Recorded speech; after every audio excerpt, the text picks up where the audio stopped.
Hello, everyone. Sorry, I had to make sure I had the lizard in the right place. We did not get Sully because, frankly, this is too expensive of a jersey. And I didn't want getting crapped on. No, I'm kidding. He's in a grumpy mood. But this is dude, spam dude in the chat. Great way to start out a NASCAR podcast by having a lizard on my shoulder. Let's get her out here. I don't want her too stressed. There you go. See, hold on. There you go. It's the dude. All right. Incredible focus. There you go. My fiance on the other end of the camera trying to get the lizard to unattach from me. There you go. Sorry. Okay, the awkward way to start, but a fun way at that. I promised I'd bring the lizard on stream. Well, what's up, everybody? We are live for the NWP. We're already closing in on 100 likes, 400, and we get the random driver of the week. Ooh. Gonna be a lot of fun. But guys, we got a lot to talk about tonight. Like, we do. The NASCAR world went nuts this past week. We've had a few slow news weeks, and then all of a sudden just an explosion of reckless speculation, of silly season, of Pylon gate, all-star stuff, tires, Hall of Fame, you name it. It all happened this week. But first, we got to open up the week like we did on Sunday with Talladega. Guys, right off the bat, out of 10, give me your rating for Talladega. Because it seemed like a lot of people were torn between when it was full-on racing and fuel saving. And watching commercials. Well, we'll get to that. So I go 8 out of 10. I thought it was a good race. I flat out disagree, and maybe this makes me crazy to disagree with someone who is in most of the race, but Denny Hamlin is wrong when he says they were only racing hard for like 20 laps or whatever he said. Like, that's just objectively false. Now, maybe he only raced for 20 laps because he wrecked out at the beginning of stage 3 by no fault of his own, for the record. But I didn't hate the fuel mileage racing. Was it a tad excessive? Sure. Should NASCAR look into changing stage lengths?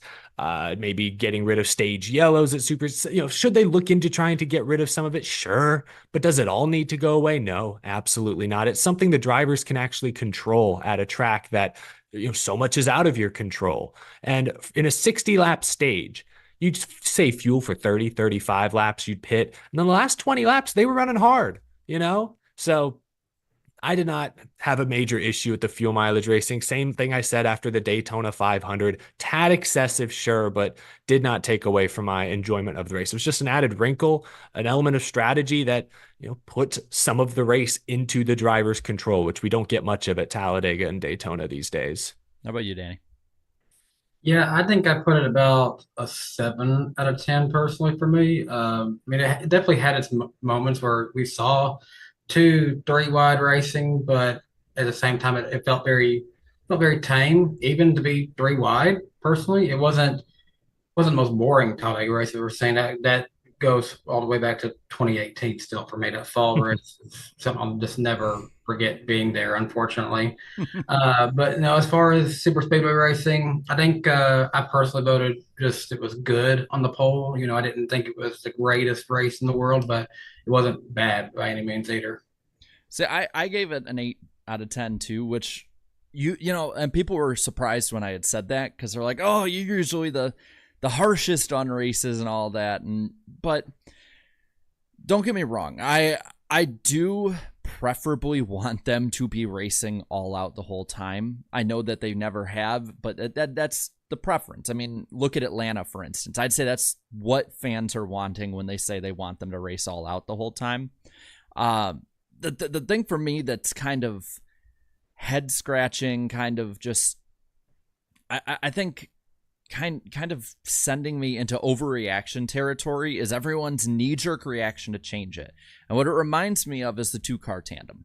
It reminds me of the tandem racing, how within a race or two of it, everyone's like, we need to get rid of this, get back to the pack, do whatever you have to do. And so NASCAR started making changes, tinkering with it. And by the next year, we had a whole different package altogether. But I'd say this, I think they're all looking in the wrong places for the most part. And of course, I am the one who is right here. I think we're looking in the wrong place with how to solve this issue. I think there can be some very simple rule changes that get rid of it. I think for one, people are saying like shorten a race. No, like I think the races that needed shortened have been shortened already. We don't need more 400 milers at races that are usually pretty fun the whole time. It's fair. I say there are two solutions here, and it is not adding a stage either. I don't already like the fact that if you include the duels in the Daytona 500 and Coke 600 award more points. Like you're starting to get into that Indy 500 double point territory there. Not as bad, but you're starting to get into that. To me, I think you make the first two stages shorter. That solves it in the first half. You just make it a fuel run. And make it like 40 laps and then 40 laps and then have like 100 lap final stage and let them just manage it? Or so it'd be about 100 lap final stage, and that's where it's like, okay, so you solve part of it but not all of it. Like they might save, or to maybe pit right before the stage and flip it. That might be what they do, but you have to make them choose between points and one round versus another, basically. The other one is this. I know it kind of sounds out there, but NASCAR has made arbitrary rules for competition before, like the no bumper locking rule that is incredibly vague when you think about it. How many bumper locks did we really see in the Xfinity race this past weekend? What if you made a pack minimum speed?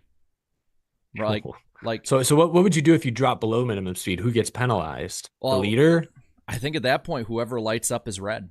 If it's everyone, you all go down pit road, and whoever fell out, like you can have a different one for the draft and different for single cars. Or I actually kind of love that idea. I think it would be way better because you can save still. Like I don't think you like make it like 10. Okay, the pack is 2 second, like because they were dropping like a fast lap at Talladega is like in the 49-second bracket. They were running 54s for a good portion of the fuel saving sections. So maybe a pack minimum speed of like 51. It gives you, you can save if you want, but it's ultimately not going to be as, as efficient. And it's almost kind of pointless to do it because if you fall below, I mean, they could make it a one strike policy. Like, hey, we're warning you now, like kind of the bump drafting policy of the 2000s a bit. I think that could be an idea that wouldn't take away the racing as much. And you wouldn't even have to change the stages really all that much with it. But you're not also having to really mess up the entire flow of the race. I've heard your idea out. I think that's overdoing it. I can just already hear the longtime Talladega fans screaming from the bleachers about gimmicks and unnecessary rules in NASCAR. I think, and I said this in my video Sunday night, as much as we talked about the fuel mileage racing, it's masking the actual problem, which is the car. And Denny Hamlin went into this on his podcast as well. He's talked about it before. Others have talked about it as well. But this next gen car has so much drag because they don't have a conventional restrictor plate on the engine. There's so much drag on the car that anytime someone pulls out of line, you're hit with a wall of air and slow down. That's why it's so hard to see someone get out front and actually clear the pack. I also point out in my video that Michael McDowell towards the end seemed to be the only driver all day who was actually capable of running up front and blocking both lanes. The rest of the time it's gridlock side by side. Nobody can gain an advantage because the drag on these cars is so extreme. So that's what I think they should do. They need to get back into the aero room, opposite of short tracks, actually start looking at aerodynamic changes to this car, maybe change the restrictor plate or the tapered spacer on the engines as well. You need to change the car so that track position isn't so important, because that's why they're saving fuel, because they know if they cycle out ahead of the pack, they're not going backwards. As long as they hug that double yellow line, they're not losing the top five. They'll stay in the mix up until the white flag. So you take away the track position element of super speedway racing, make it easier to build runs, get that third lane going. And I think the fuel mileage racing will not be nearly as extreme. That's just my prediction. How about you, Danny? What's your take on the fuel here? I mean, it's not fun to watch it personally. At least not for me. I don't know. Voters enjoy that aspect of super speedway racing, but when I turn on a super speedway race, fuel saving is the last thing that I think we should be even thinking about. This should just be, some of your best, hardest racing of the year that casual fans are drawing into. This Talladega, Daytona, now Atlanta. No hiding it. Those are the races where if people don't usually watch NASCAR, they're a casual fan, this is the ones, hey, their friends are telling them you got to tune into this one.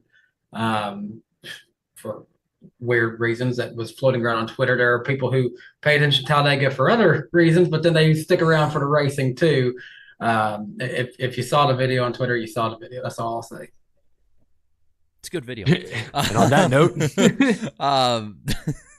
but I'll say this: I will take 3-wide racing where guys like BJ McLeod can move through the pack, and some did move through the pack, rather than train racing. If this is our low point of the race, I will take this. I will 100% take that. Yeah, I agree. It's at least you could see the different agendas just in the opening stage. You could see how, the experienced guys were hanging back, saving fuel, cycle to the front, whereas the drivers like BJ McLeod, who just wants to show the world, I can run up front, lead laps, look at my unsponsored 78, sign up for our next race. He could go to the front and get that TV time, get that shout. It bit him in the ass. Predictably, he ran out of fuel, but he had that option. So I again, put this race in the driver's controls. That element of fuel mileage racing, I don't mind. Was it extreme? Yes. Should something be tweaked? Yes, the car, the aero. But was it terrible? No. It was absolutely watchable. A side note, since Eric said that, I'm looking back here behind me. I'm a proud former logo on the 78. It was good to see him up in the front. Yeah. Yeah, I got mine right here. How is that car unsponsored, by the way? Like, that is insane to me that nobody jumped on after Daytona and how good he did in the duels. Agree. But getting back to the race itself, I think that's the big talking point that we had for the most part. But I'm looking at some of the other things in this too. Let's talk about the winner, Tyler Reddick here, and the ecstatic car owner, Michael McDowell. Or Michael Jordan. Sorry, I'm looking at all these different things of Michael McDowell there. It was McDowell. I need to win somehow. Damn it. Michael McDowell flashes his 6 NBA Finals rings. So now we got to talk about who's the GOAT, LeBron or McDowell? So McDowell has 6 rings, and Jordan baptizes people. That's what they do now. Michael Jordan has a Daytona 500 then. Good point. And he's won at Indianapolis. Are we now talking about Michael Jordan supremacy, Jarrett? I think we are. I mean, hell, I was only a couple months away from possibly being named Jordan. I'm just saying. True story, actually. But, okay, Michael Jordan and Tyler Reddick. Danny, lead us off on this one. Just which one do you want to start with on this? Because I think that the celebration almost took away from the win itself, like when it comes to the spotlight. Oh man, there's a lot of things we can't talk about this, but I will say that Claudia mentioned this to me. That image of Michael Jordan holding Bo Reddick, especially if for any reason Bo becomes a racer himself one day, that could become such an iconic shot, like the picture of Chase Elliott in the lap of Dale Earnhardt, something like that. Is what that, could be looking back on one day. But it's funny. I kept thinking this is like, this kid has no clue he's being held by like one of the most iconic sports legends of all time. To him, this is just his dad's boss or whatever, Uncle Mike or whatever he calls him, And I think that was just kind of really cool. It's great to see Michael. He had never been there when they won before, right? Is that true? Yeah, that's the first time. So, I mean, what a great moment that he's able to be there. Obviously, Denny's going to be there at every single one, but Jordan's never there, And I guess, when I'm in the media center at races, they always bring in the winning car owner. Did Michael Jordan go in there for interviews, I guess? I never really saw. It was great to have him there. Obviously, it's great that he's been going to so many races, especially now that he's sold his stake in the Charlotte Hornets. He's even more free. He seems very personally invested in 2311 racing. So it's great that he's at so many races, but for them to actually win in the Jordan brand sponsored car, that was a clean paint scheme too that Reddick had. Just great. Just everything came together. Huge for the sport. It transcends NASCAR's, bubble. Like one of my favorite sports shows that I used to watch every day when I got home from school was Pardon the Interruption on ESPN. Yeah. And I saw somebody tweeted a 2-minute clip of them talking about Michael Jordan, Talladega, showing clips. And this isn't, midnight sports center. This isn't like prime time, but this is this is NASCAR getting glowing coverage on networks and platforms that that don't otherwise cover it. And so that's great. That's the kind of power Michael Jordan being in the sport has. So yeah, it's awesome that he genuinely cares. I forget who tweeted it. I think it was a reporter. Maybe it was like I don't remember who it was that reported it. Maybe you guys can say it, but they made a great comment that like a lot of celebrity team owners have come and gone in this sport. Michael Jordan seems committed. Like the GOAT of maybe all American sports is committed to NASCAR. And that's 5 years ago, we would have said that's insane. It still kind of feels insane, honestly, but good for him. Good for everyone. And someone who grew up in Northern Illinois, like it's a dream come true for me. Like, because even though I wasn't really, by the time Jordan retired, I was, still pretty young. So I never like watched him in his prime or anything like that. But you grew up there, and Michael Jordan still is like, it's like for Chicago sports, and like I'm, Vikings fan, but I'm still like a Cubs fan and a Bulls fan whenever they're not sucking.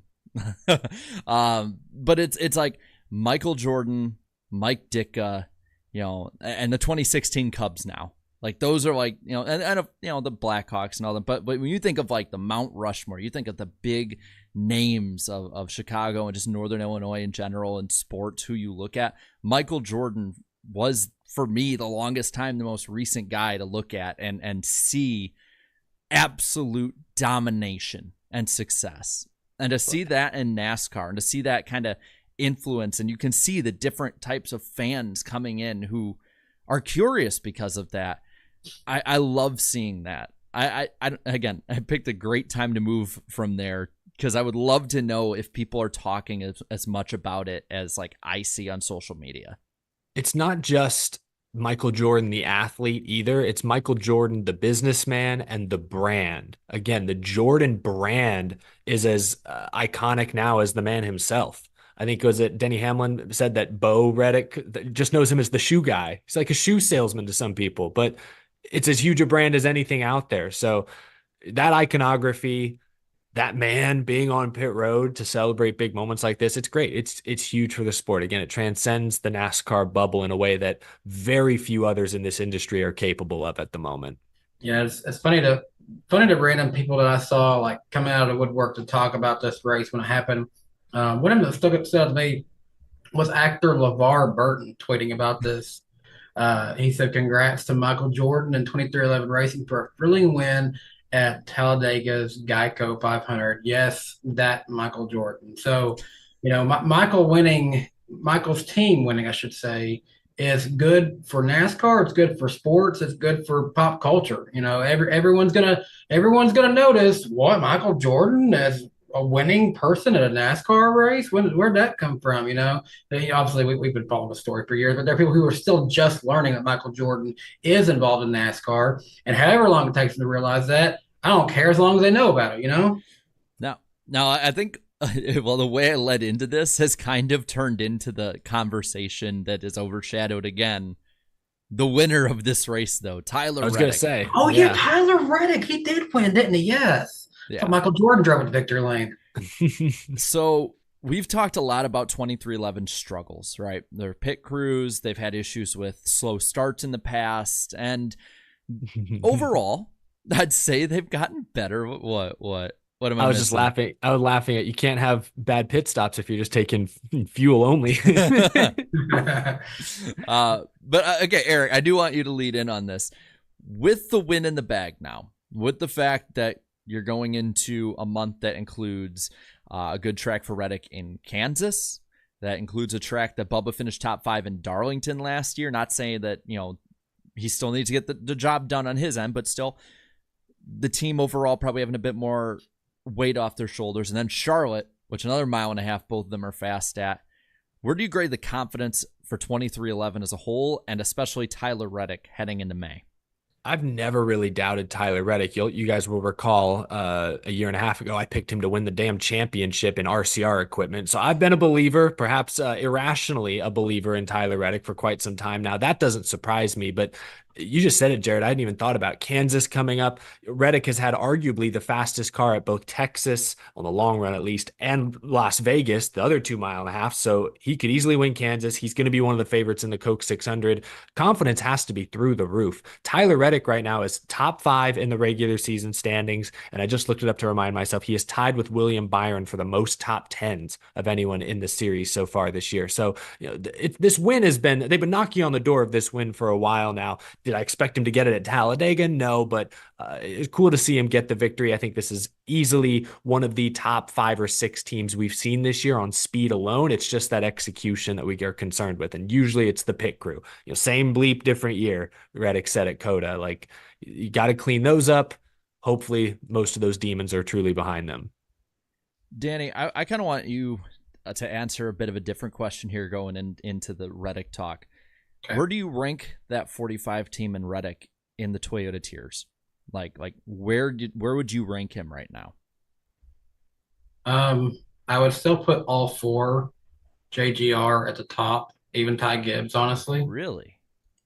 Because just on the pecking order, I'm sorry, but JGR reigned supreme. I'm still convinced that all 4 of the JGR cars are capable of winning multiple races even this season. But Reddick is a more established driver. So if you're asking me to rank the drivers, yeah, I'd put Reddick currently there above Gibbs. But if we're talking the teams themselves, I would put all 4 JGR up there. But then he's number 5 in my opinion. Then it's Bubba, and then it's whatever's happening at Legacy. See, right now I'd say Denny for me is a top guy because even if like not all the results are there, he's been consistently the fastest. I'd put him like kind of tied with Truex. Bell right now for me is the lowest Toyota. And let me just read this out. 1 top 5, or let's see. So he has 1 win, 3 top 5s, 5 top 10s, which so far half the races he's been top 10, all that. But these last few weeks, that team has just had everything go wrong. They've been off. He still earned top 10 points at Texas because he did well in the stages and came back with a damaged car. But I would actually, if you watch my power rankings this week, I would say Reddick's the best Toyota right now. Really? Because while the pit crew is a big concern, Denny Hamlin doesn't finish races. He's wrecked racing for the lead twice and finished outside the top 10 in both races, both times that's happened this year. He's only got 3 top 10 finishes. Granted, he has 2 wins, but he is all or nothing, boom or bust. Christopher Bell, similarly inconsistent, but we know he's good on the long run. He had that hot streak of races where he looked like a win contender every single week. Martin Truex Jr., up until the last 2 or 3 weeks, had been guaranteed top 5 almost every single race, but he doesn't have a win yet. Reddick has a win. He's got more top 10s. He's 5th in points. You could make a case that Reddick is number 1. I think week to week it'll vary. I think it's really close between him, Hamlin, and Truex. I like Christopher Bell a lot, but the inconsistency lately has been a little off. And Ty Gibbs is still just too young. He's got like 3 straight finishes of like 15th or worse, I think. So he's been good this year. I think he wins a race sometime this year. Would not shock me, but he's cooled off after a hot start. I just think it's fascinating how differently we're all looking at each of these drivers so far. Like, because I think we all have a different number 1 right now. Denny is my number 1 Toyota. In fact, okay, so we're the same. Hot take here. I think Denny Hamlin is my number 1 NASCAR driver, period, right now.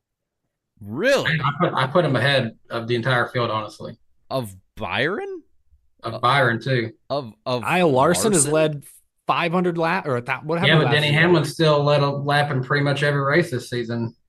I think they did say in the broadcast he is the only one that's led a lap at every race, right? Denny Hamlin is consistently there, and I'm looking out. Okay, outside of all the outlier tracks like your Talladegas and weird ones and road courses, honestly, I say Denny Hamlin has a legitimate shot that one of us will always pick him each week. Honestly, on this show, there's a good chance that one of us will take him as our win pick. Is that a true statement? Yeah, but I could say that about Larson and Byron as well. I think one of us will pick one of them every single week. But so I think it's if you're asking me, him versus Byron, as weird as this is, I I would say Denny Hamlin is more likely to win a championship than Byron currently. That's just me. I made this mistake last year of doubting William Byron when the results were there. I'm not making it again. I mean, Byron leads the series in wins and top fives and top tens right now. But there have been a few races where easily it could have, not gone that way too. Danny makes a good point. Championship, we saw how good Gibbs was at Phoenix a few weeks ago, so I'll give him that. But if you're talking odds to make the championship we kind of had this conversation last week about the Hendrick guys, but I would still have probably Byron and Larson just above Hamlin, just above Truex and Reddick, and maybe a Bell or a Chase Elliott. Think of how good Hamlin has been, particularly at the short tracks and tracks that race like short tracks right now. And there's so many more races this year. I think he can be good. I think he can be good this weekend at Dover. I think he can be good at several other tracks we're going to go to. And in the playoffs, there's going to be several tracks like that play into his wheelhouse this year. If he gets to Phoenix, Hamlin would be my championship pick right now. But I'm just saying, odds of getting to Phoenix, Hamlin's found a way to blow it 2 years in a row, whether it's been his fault or not. I'd still pick the Hendrick guys, but it's close. It's close. I'll give you this. I can fully understand and maybe even get behind the argument over Larson, because Larson is another one that's boomer bust. True. With less wins on top of that, though leading a ton of laps. Jesus. He's got twice as many stage points this year as like anyone else. But it is an interesting conversation, because if Byron slips even a little, I might say I might be on board with Danny on this then. I think it's a hell of a three-headed monster, and I think Reddick, Truex, and maybe even Elliott are right there. I have seen Byron go through phases where he looks so good, but then he can be like Bowman at times. When he's bad, he can get really bad too. I'll say that I will say, bringing up Elliott, I think Elliott is the sleeping giant of this whole group. I mean, he's already not that bad. I mean, he's still top 5 in points. He's third in points. He's third in points, and he's not in any way, in my opinion, gotten to the height of where he will be. I think in general in this career, now granted, last year's an outlier for the whole season, and 2022 was an outlier for the start of the year, but in general, he's been a second half driver, and that's been a second half team. But I'll say it's an interesting conversation. I'm liking the way the chat's going though with it. Like the chat's all over with it. Duke Chronic brings up a good point. 24 is still young. Yes, Byron has the thing that Hamlin doesn't. Hamlin doesn't have many more years in his career. Byron's going to be around for a long time, hopefully. So Byron's year is coming. But I think Hamlin recognizes he's at his prime. He needs to capitalize on that while he still can. All in with the 11, whatever it is, all in. He's the Dallas Cowboys of NASCAR, so we know how that's going to end come October. You know what? If he's the Dallas Cowboys, he'll be done by the end of September. He'll get to the round of 8, but he'll get upset by somebody that no one thought would be there at the halfway point of the year. While we're moving on to the next kind of topic about Dega here, I am going to put a poll out there. Who is number 1? And I'll put that'd be a good poll. I'd be curious. 24, 11, and 5, because I'm interested, because a lot of them were with the Hendrick guys, but we're split with them. So we'll put that for now. Who is number 1? But with that, let's move on to talking about what kind of sparked the Reddick win. And it was Michael Jordan sparking off a 20-car wreck. Michael McDowell blocking for his life, just threw one too many. I think that's the best way of looking at it.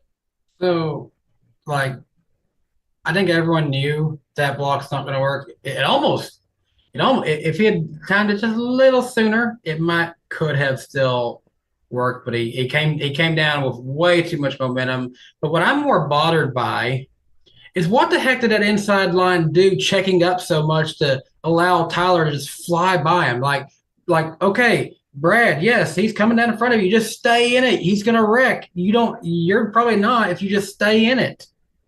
I think he did stay in. I think he kind of pushed McDowell around. I just think it doesn't take much to just. But him and Gregson and all of them did stack up though. So I'm someone checked up. Obviously Brad, I guess.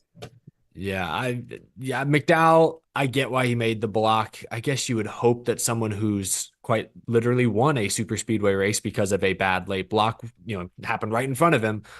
I guess you would have hoped that maybe he wouldn't have tried it, wouldn't have done it. But gosh, he was only a couple inches from making it work. Yeah, and I can't tell, did just him cutting the wheel down so quickly, did that just spin him out on Like its it came from own? like 3 or 4 lanes up. I I don't know if it actually mattered that Keselowski's nose was there. Like, I don't even know if that well, contact really sent him around. He might have just been just such a I think it jerk of was a the It was a move. sharp turn. I think it Yeah. was the air because coming down the Yeah, way it probably. moved and Because he got in front of him, but yeah, there was too much air colliding at one time there, basically. Yeah, yeah. but if he doesn't make that block, he probably loses. He doesn't wreck. He probably finishes second or third. But I don't know. I just think at the end of the day, he got outdueled by arguably the best super speedway racer in the game, Brad Keselowski. He's over aggressive sometimes, spins people out. We rightfully crap on him for that. But the way he managed that last lap was textbook. Like I said earlier, it had been gridlocked for about 20 laps. But on the last lap, Brad Keselowski said, I got this. I'll push not only McDowell clear, I'll get myself clear. What? Nobody else was doing that. Gregson was clear. Gregson was even he's pulled it like Brad Keselowski just was like the freight train engine making that whole inside lane go on the last lap. It's like he just waited until it was time. It's like he could have done that Yeah. all along. And then once he got clear for second place, he laid back perfectly into the clutches of Gregson, used that push to get a run on McDowell. With how hard it is to pass in this car, Brad Keselowski did everything exactly right on the last lap and just put McDowell in a vulnerable position. McDowell was a victim of having arguably the best super speedway racer in the game behind him. If that's Noah Gragson in second place, McDowell probably doesn't even have to make those blocks because Gregson wouldn't have known how to get such a big run, not in this car. But Keselowski's a vet. I just, one block too many. You got outdueled by, let's just maybe, I hate to say better, but yeah, at super speedways, Keselowski's a better driver probably than Michael McDowell. He did it perfectly, and it didn't work out for either of them, unfortunately.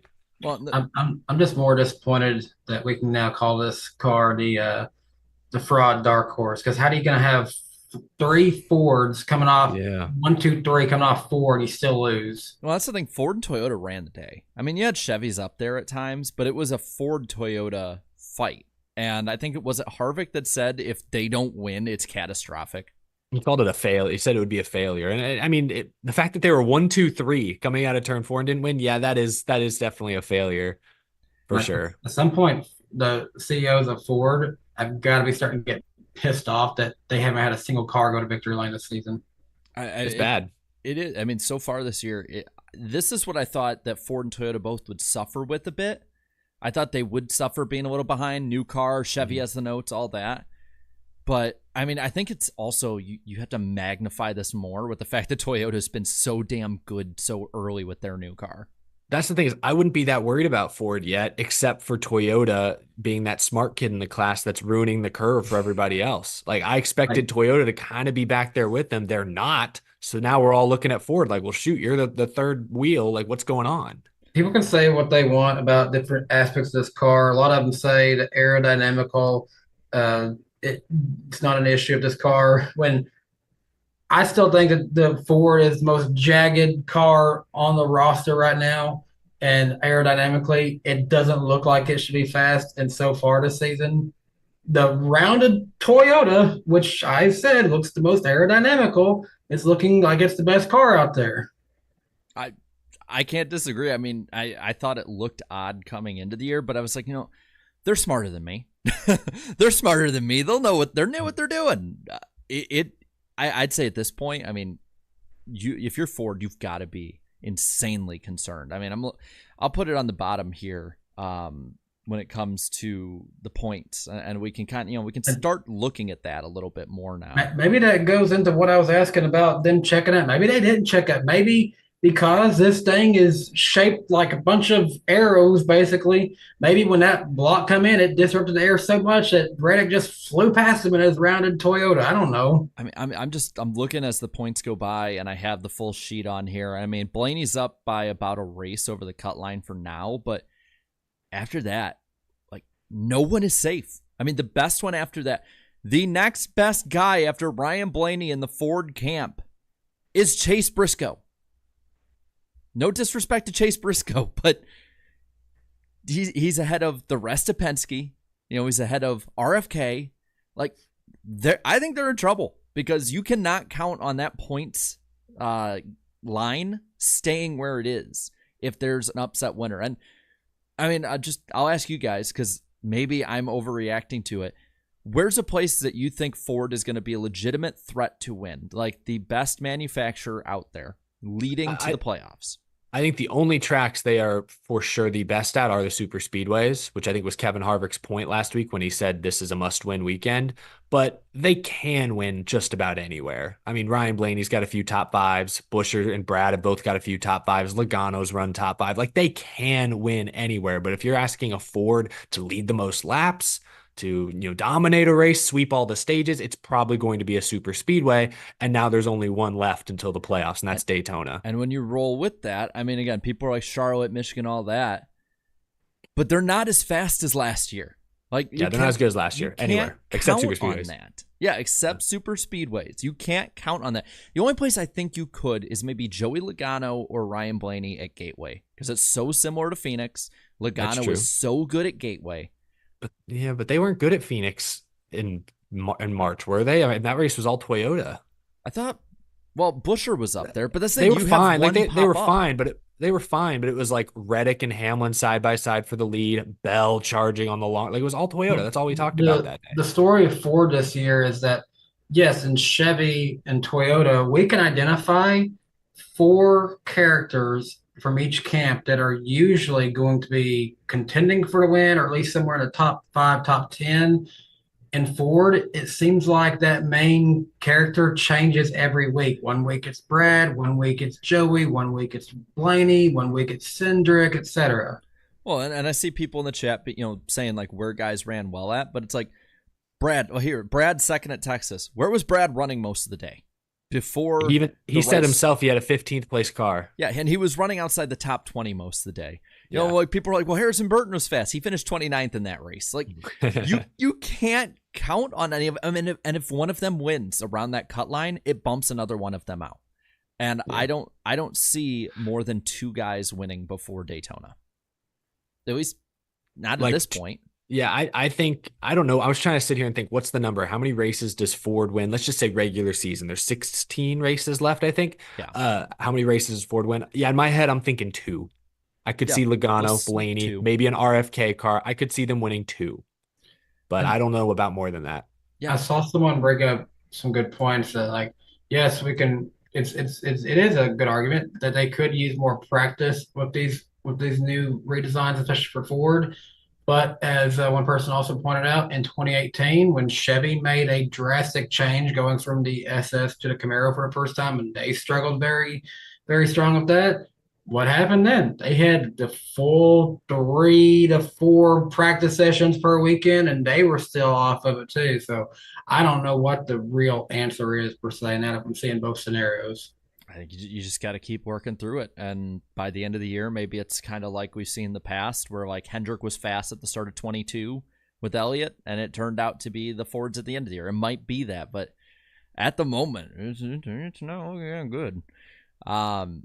Real quick, before we talk about 2 kind of more negative or serious topics here, I do want to just quickly shout out a couple of guys who did get good finishes in this race. We talked about Noah Gragson. He finished 3rd. Stenhouse in 4th, Alfredo 6th, and then the 8th, 9th, and 10th being Gilliland, Hemrick, and Harrison Burton. So very solid days for a lot of guys that we don't usually see up there. I just want to say that now because I tend to always forget to shout out the little guy a little bit on these. But really quick, we'll get a little more serious here. We did get the news that Eric Jones is out this coming week. Corey Heim filling in for him in a beautiful 43 car, I'll say that. Already has a playoff waiver, so nothing to worry about there. They'll more than likely in a must-win, even if it is a 1 week off. But sounds like he had a compression fracture in his back. And, man, guys, that crash was... I don't know about you guys. That was reminiscent of a different crash, at least to me. Yeah. It was a hard impact. I mean... He basically got hooked head on into the turn 3 wall. That's not, I don't know if that's the fastest part of the track. I bet going into turn 1's a little quicker, but you're at the end of the straightaway. You're at full speed there. And we know that the Toyotas in that line at that point were going all out. It's part of why they're pushing so aggressively and why it went wrong. So, the speed he hit, the forces, I mean, that is a brutal impact that, 15, 20 years ago would have had an entirely different result. All things considered, the fact that I know he was in pain immediately afterwards. You heard him over the radio, but went to the Enfield Care Center. But the fact that he was able to walk around and do interviews with TV for at least a little while before eventually returning to the hospital and getting this diagnosis, like, that's insane to me. I know a lot has been made about the next gen car and safety, and it has obviously fallen short in some respects. They've made improvements since year one for sure. I wouldn't chalk this up to a car issue. We saw Almirola injure his back in the same way at Kansas in the Gen 6, Denny Hamlin in the Gen 6. So these types of impacts, if you hit hard enough, it could happen in any type of car. So I just want to kind of clear the air there. We've criticized the next gen for safety rightfully in the past. I don't think they deserve the blame in this case. That was just an insane impact. And I think most everyone should be thankful it wasn't worse.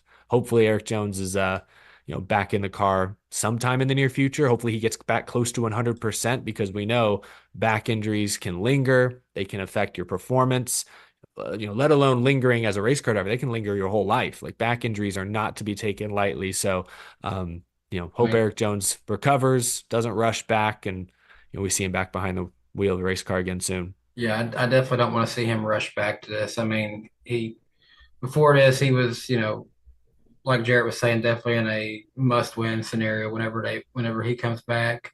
I personally felt like it seemed that maybe Alex Bowman might have been rushed back a little too soon last year. It didn't seem like he was still up to the same caliber driver he was before his injury last year. It kind of reminds me of similar situation here. So I want to see him just take as much time as he needs. I know Eric was talking about him doing the interviews afterwards, and I applaud him for doing that. That partially, I saw people say online, I could have just been the adrenaline, kind of keeping him up and doing that. But good on him to go back and get it verified, and they'll take the next step from here and get everything worked out. Yeah, to the point of injuries lingering, like you talked about, Bowman obviously struggled, I think, last year by his standards once he came back from injury. I just looked it up to remind myself. Denny Hamlin, when he came back from injury in 2013, because he only missed, I think, 4 races, by far, that is his worst statistical season probably of his entire Cup Series career. He won a race, but it was at the very end of the year at Homestead. The rest of the year, When he he was arguably struggled. 100% again. Yes. So to your point, it does take time. So it sucks, but I hope Eric Jones is able to get back to himself. Arguably, we haven't seen Bowman start to look like himself until this year, honestly. Yeah. So Yeah. who knows? Who knows? We're obviously not doctors. We don't know what the recovery timeline looks like.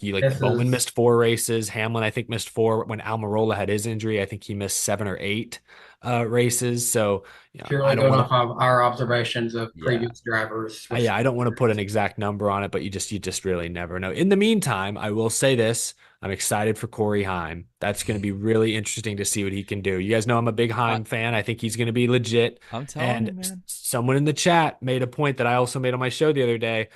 He drives for Legacy Motor Club, who's over there, Matt Kenseth. Who else made their first Cup Series debut in a substitution role at Dover Motor Speedway? Matt Kenseth, except I don't think Heim finishes 6th this weekend. I would be shocked if Corey Heim finishes top 10 this weekend, but good luck to him. I am excited to watch. Assuming this situation will go on for a few weeks, I am curious if it'll always be Heim, because I know, as far as we know, it's just this week it's been announced. I'm curious if we might see someone who has Cup experience like Eric Almirola, who's in a Toyota program, if he might come in and drive a little bit. I'm curious if if it'll just be Heim, or if we'll see some other driver take over. It would be a full circle thing for Eric Almirola to be the sub in the 43 for a driver that got their back hurt. You're right. In a dark, twisted way. Think about that. But I'll say this: it makes our discussion we had probably a month or so ago about the, Chandler Smith or Heim. It makes that even more relevant every single week. But I think kind of end off, we are definitely hoping the best for Eric Jones. We want to see him back in the car, and I don't think this is a situation that he's going to get replaced or anything, so I don't think his fans need to be worried about rushing him back. The thing for me about this whole deal that kind of irked me, and I think it get to our final talking point about the Cup race here, is the fact that I had to find out every single thing on social media because the broadcast refused to tell me and instead showed me Kevin Harvick's kid in the booth again. Well, I from what it sounded like, because I'm going to tell you now, by the end of the first stage, I quit watching the Fox broadcast and I watched the Saudi broadcast online because I couldn't handle it, man. I couldn't. It happened. They broke me. Like once a year, they break me. And you went to the Saudis. You have pushed Jarrett to do illegal activities, Fox. Come allegedly. I'm pretty sure you just admitted to it in front of 500 people, but yeah. Allegedly, he watched a Saudi Allegedly, I watched the Saudi stream. Allegedly, they gave me Saudi money. I'm kidding. But it wouldn't be here if that was the case. It was brutal, man. Like some stuff in that broadcast until the end, it was rough. And what do we say at this point? We've talked about everything that they've done wrong or what we want changed, and nothing changes. Great example. I said this a few weeks ago, maybe last week when we had John on, actually, that Fox broadcasts often feel like they're following a plan, a script, and when something happens that they need to react to in the moment, they're often incapable of it, or it's clumsy, or it's delayed. A great example of that was they were planning to do a hit or something on McDowell, the leader, and his radio communication when Mike Joyce suddenly realized, oh, the Toyotas are pitting. Yeah. And it took how many seconds? 1,000, 1,000, 3, 10, 15 seconds to even get a camera on them. They were pretty much done with their pit stops, rolling off pit road by the time we even got a camera on the Toyotas. Now, obviously, I'm not a production expert. I don't know how hard it is to pivot in that moment when you're already playing a pre-prepared package, but it's just the latest in a long list of examples of Fox just seemingly being unprepared or unable to react to what's happening in the moment. NASCAR broadcasts are uniquely difficult because unlike baseball or football, where there's one play going on at a time, there's 20 plays going on, especially at a place like Talladega. Yeah, you can do a wide shot of the pack, but there's stuff going on elsewhere as well. It's hard to give every moment the focus and attention it probably deserves. So I don't envy the spot they're in. It's just clear they haven't evolved. That's the thing. Viewers, I think audience habits have evolved in 20 years. We expect less commercials. We expect more on-demand content. We expect more information to be thrown at us in real time. And Fox hasn't changed anything. There's less information being thrown at us in real time. Information is delayed. There's just as many full screen commercial breaks, and the timing is often unacceptable. 5 laps to go in stage 2, we go to a full screen commercial break. You can't do that. That's not possible. So that's the problem I really have with it. The booth was fine this weekend. I didn't have a big issue with that. It's just every other little detail. And the sound mixing. I'm so glad John pointed that out last week. I thought I was like going crazy. I was the only one who felt this way. But the sound mixing for Fox in particular is ass, dude. It is ass, man. You can't hear the cars, can't hear the crowd. You can hear Mike Joyce breathing. And that's a pet peeve of mine because I had uploaded a video a few weeks ago, and I had bad allergies the morning I was recording. I had the mic a little too close, and I was interviewing someone, and you could hear me occasionally breathing in the background. And as I was editing it, I was so furious with myself because it's an avoidable mistake. I'm working out of a $100 budget studio here. They're working out of $1 million budget studio. We shouldn't have the same problems, I guess is my point. But that's my rant. I don't have anything else to say. I'll let you guys have the floor. So, Jarrett, if we ever want to make Eric mad, we can say the word chaos and we can get real close and breathe into the mic. Just start playing Darth Vader breathing. But I'll say this with the sound stuff. It doesn't hit as hard anymore. When Chase Elliott takes the lead, they show the crowd going absolutely delirious, and it's silent. Remember when Dale Jr. would take the lead, and it'd be freaking deafening. And it should be that way. I've been at races Chase Elliott has won. I've been at a lot of races Chase Elliott has won. It's loud. I mean, it might not be like peak Junior or Gordon win loud, but it's damn close. And it's just, you can add so much with the atmosphere on that. But I'd say it's hard probably to add the atmosphere when you go to commercial, come back for a lap, and go back to commercial multiple times a broadcast. Like, I remember in 2017, the stages will help us get rid of commercial breaks, and Fox went, double down, bitch. Like, that's where we've went to at this point, and it's just frustrating. Short term, I can't wait for NBC to come back. They have some of the similar issues, but it'll get a little better. But long term, man, I want to see what Prime and TNT brings, that maybe they can bring as a new blood, an outsider perspective. Because right now, there's no incentive to change for the others. The money's still coming in. I don't know what it's going to have to take from there are several sides. It's the marketing side, I guess. It's who this falls onto, if Fox and NASCAR, whoever it is that does this part of it. But, I mean, I feel like it should be worked in to these contracts that if you're an advertiser who's going to be advertising on NASCAR, you've got to understand that this is a action-driven sport where you're not going to get those timeout breaks and all that stuff that comes in other traditional sports. So why are we selling full-screen commercials to air while the racing action is going on? If you have those available for periods where we're under caution, where we're in the stage break, when we have actual racing going on track, let's work it out, marketing gurus, to work out a thing where I've got like maybe a 75% is your advertisement, give them majority if they're paying for it. Give me 25% screen of, to let me see what's happening there in a race at any given time. Even the WWE will still on occasion do picture-in-picture ads where they're still showing you what's happening while a commercial is being played. I don't get what's so hard that we can't figure this out.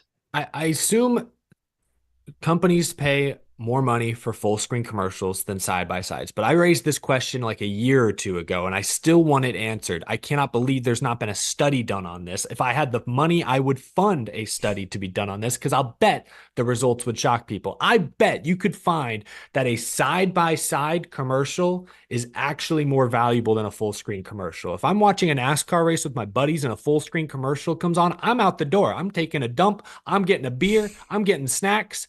But if a side-by-side commercial is on, I can still see 3 and 4 wide pack racing. I'm staying in my seat. Oh yeah, there's a big DoorDash, big Wendy's ad.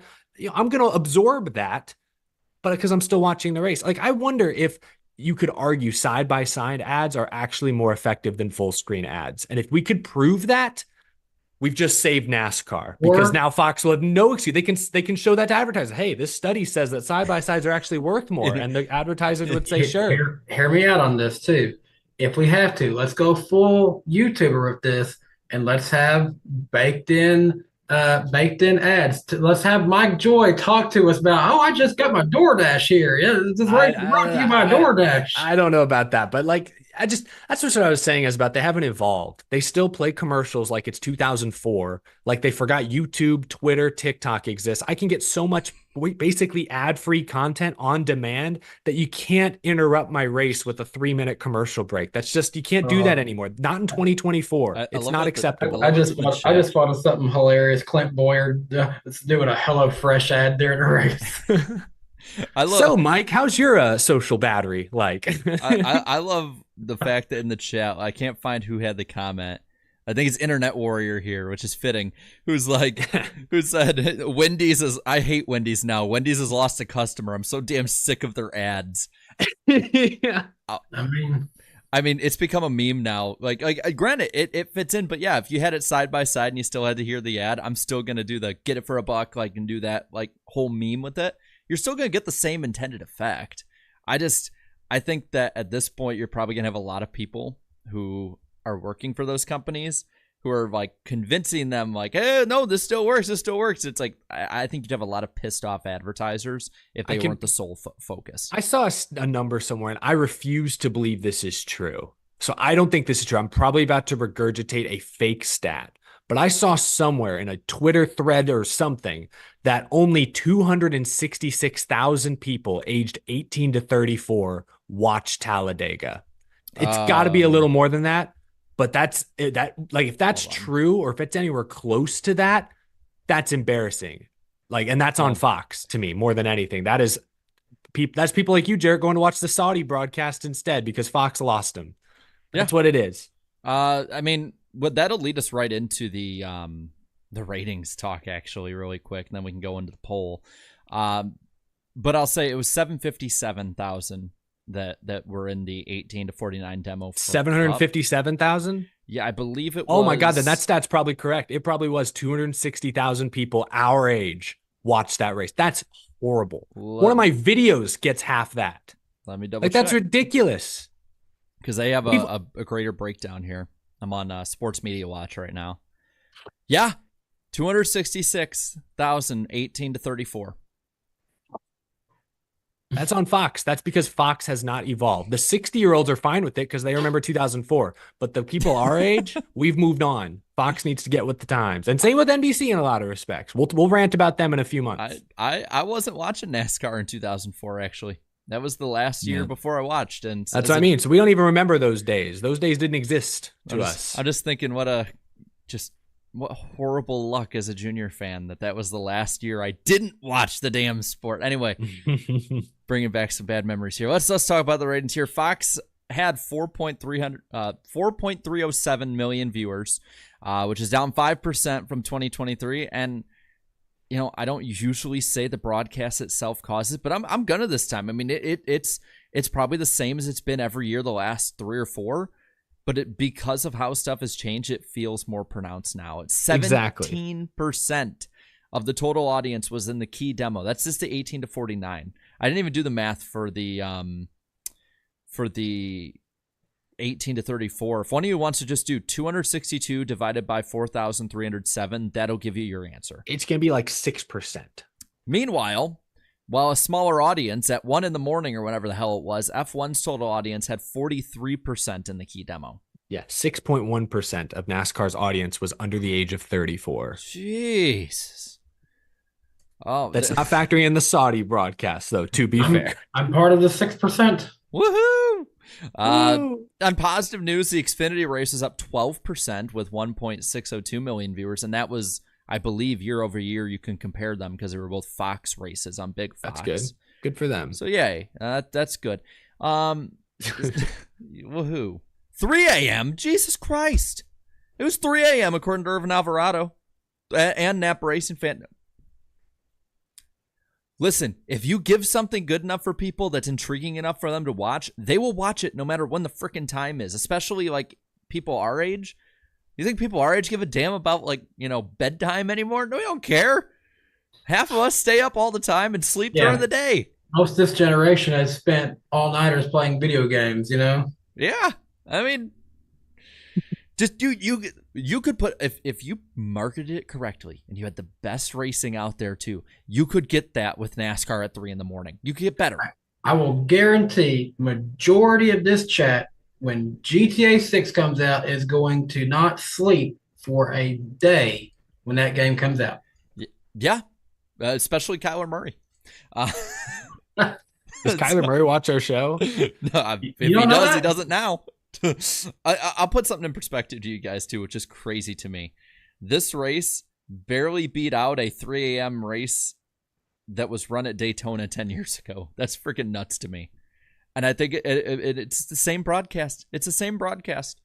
Mm-hmm. Anyway, on a more positive note, let's look at the poll. Because while Twitter was complaining like usual, the poll was actually relatively happy this week. I did not vet the gutter gulag, so just letting you know in advance.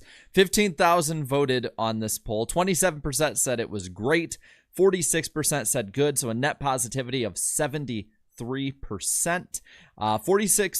18%, I should say, said it was average to 5% below average and 4% bad. Net negativity at 9%, which is about where we've been at every race this year. Shocker here. Spencer got the first comment. Was it positive, negative, meme, or a mix? Meme. I think it was negative about the commercials. Everyone on Saturday night. 100% chance of rain on Sunday. See you Monday. Mother Nature on Sunday. You know what? Never mind. I'll be nice today. That was a nice turn of events. The weather did not look good earlier in the week. No, I was fully convinced, do yard work, this race ain't happening, and then it happened. When Ryan Hall is saying, like, there's supposed to be a race in Talladega, and that's probably not going to happen, I'm like, crap. But looking at the results here.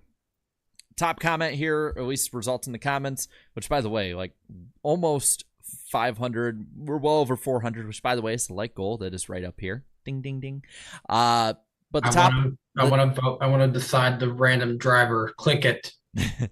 The first or top comment was from Tank Slapper, who said, Ford were their own worst enemy at the finish. We thought Toyota had snatched defeat from the jaws of victory with their crash, but it was Ford who ended up doing that instead. And then Merck, I believe, said, Toyota's plan worked, but there was a price. Like that. Yeah, it's basically they sacrificed half the numbers so that the others could win. There you go, Thanos. Yeah. DuPont Man says Gregson finished third with both legacy cars destroyed. Wow, that's dark. Puts a smile on their face. I think both legacy cars are still ahead of him in points. Ooh. I do think that. Just saying. It'll roll on the bottom right here. So, let's see. X Dash says sounds at the track. 38 cars driving 190 miles per hour. Crowd cheering. Sounds in the booth. Like joy breathing. Damn. I'm sorry. It was brutal when they gave him ice cream in the booth, and I just hear. So Clint, what do you think of that one in 3 and 4? You think they got beer? Did you see that dog's name is Harvick? Hey Kevin, you want to make another joke about my alcoholism?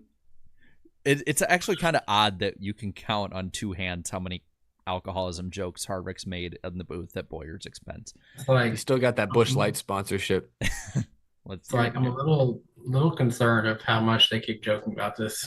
Yeah. If it's Busch Light, you're gonna have to have a lot more than just a day's worth of beer to get drunk off that. Fair enough. Busch Latte. Eric Hoffman says Brad trying to pull off 2009 again.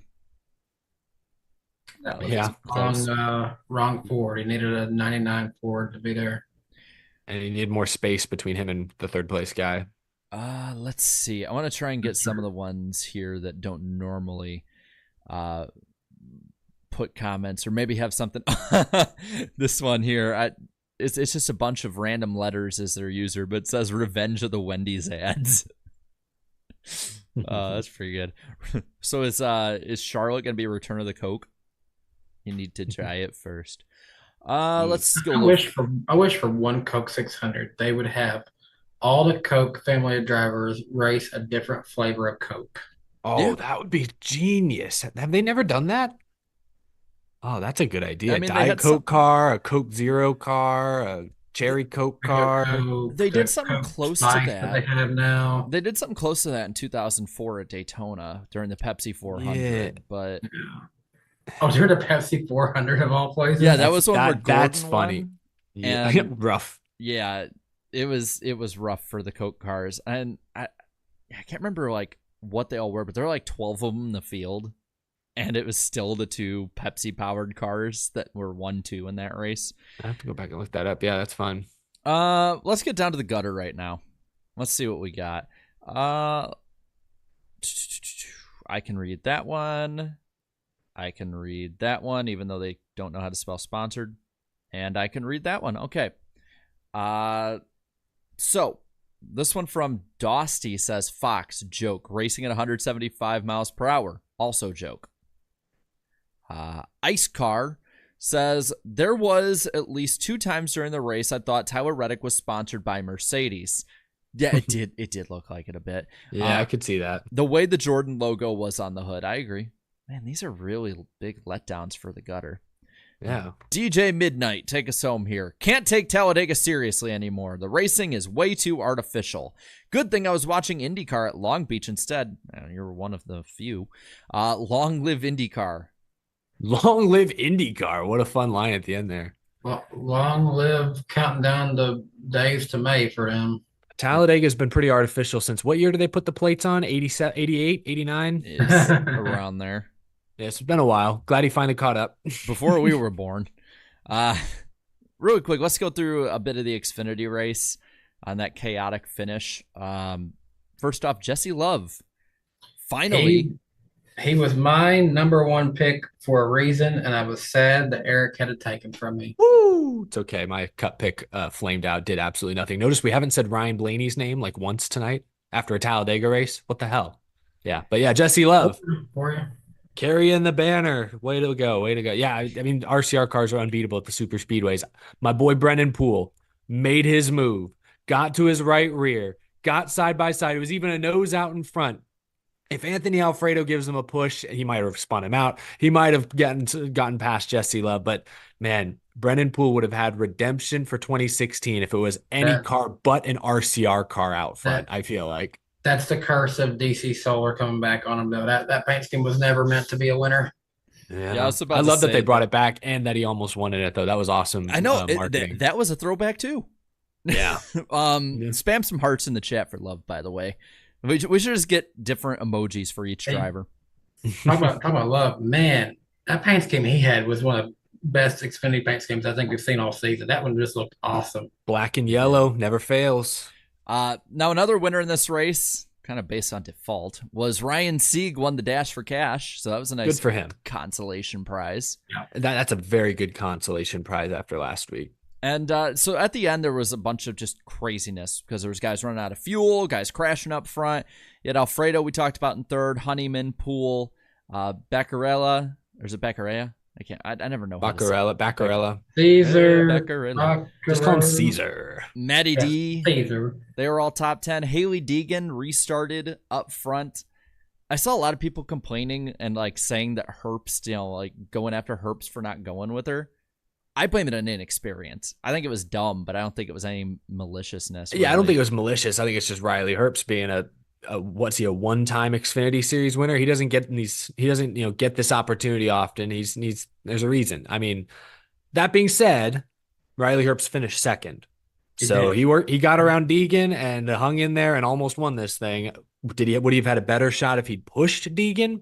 Maybe, but I don't know. He did get second, so it's kind of hard to argue. Backing up, we talked about Anthony Alfredo. We didn't even talk about the people outside of the top three in that cup race enough.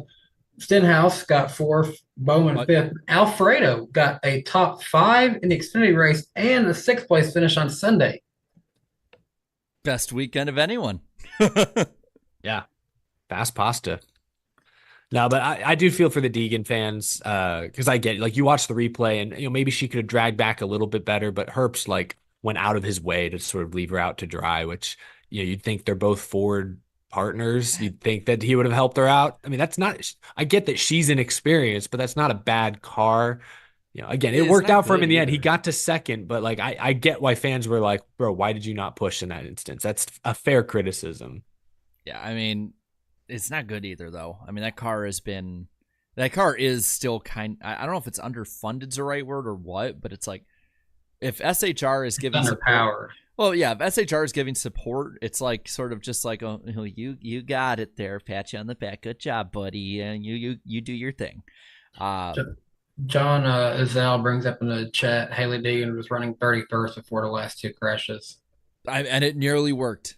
Just hanging in the back nearly worked. Yeah, like if the point is to say, oh, she's slow because she was running 31st. I mean, yeah, I agree. She's probably not quite as fast as Riley Herbst's Stewart-Haas car, but I don't think she was the 31st fastest car in that race. A lot of the guys who finished in the top 10, Matty D, Baccarella, even Brennan Poole, they intentionally ran outside the top 30 for a lot of the race. So that was just a strategy. I wasn't saying that. I think that car I think that's what the comment was referring to, was saying like, oh, that's why he didn't push her. She was running 31st. Like, that's a slow car. And I'm like, I'm just saying this, guys. She finished better than Austin Hill. So the Indignator, it's real. The Indignator? And I thought it was Intimidegan. I like them both. That's funny as hell, man. All right, we've talked a lot about Dega. Let's get to their first Super Chat stage break before we after that we'll have the lightning round. We got some pretty big announcements to give all y'all. So definitely we do. Oh, yeah. I honestly don't even know, so I'm excited as you guys. All right. Breaking news. Stopwatch. All right, let's go. First off, thank you to Nas Carson for leaving the super chat before the show, saying Talladega Xfinity love the winner Cup. Surprising the drivers didn't have a big one till the last lap. Praying for Eric Jones. Love MJ. I wasn't surprised that they all crashed on the last lap. Yeah, we know. We'll get to that later. Hunter Nixon Fishing for the 10 here.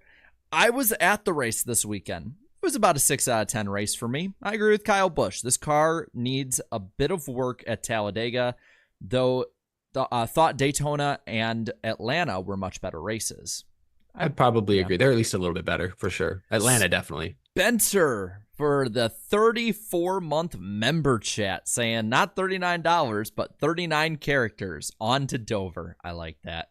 Wow. Omar, thank you for the 5 here. Fun fact, I watched a Talladega race while I was at Long Beach. Nice. Whoa. I would love Is that allowed? It is now. I mean, Hey, all of Neyland Stadium watched an Alabama football game during the Vanderbilt game, so it's allowed. A Prada here for the 50. Thank you.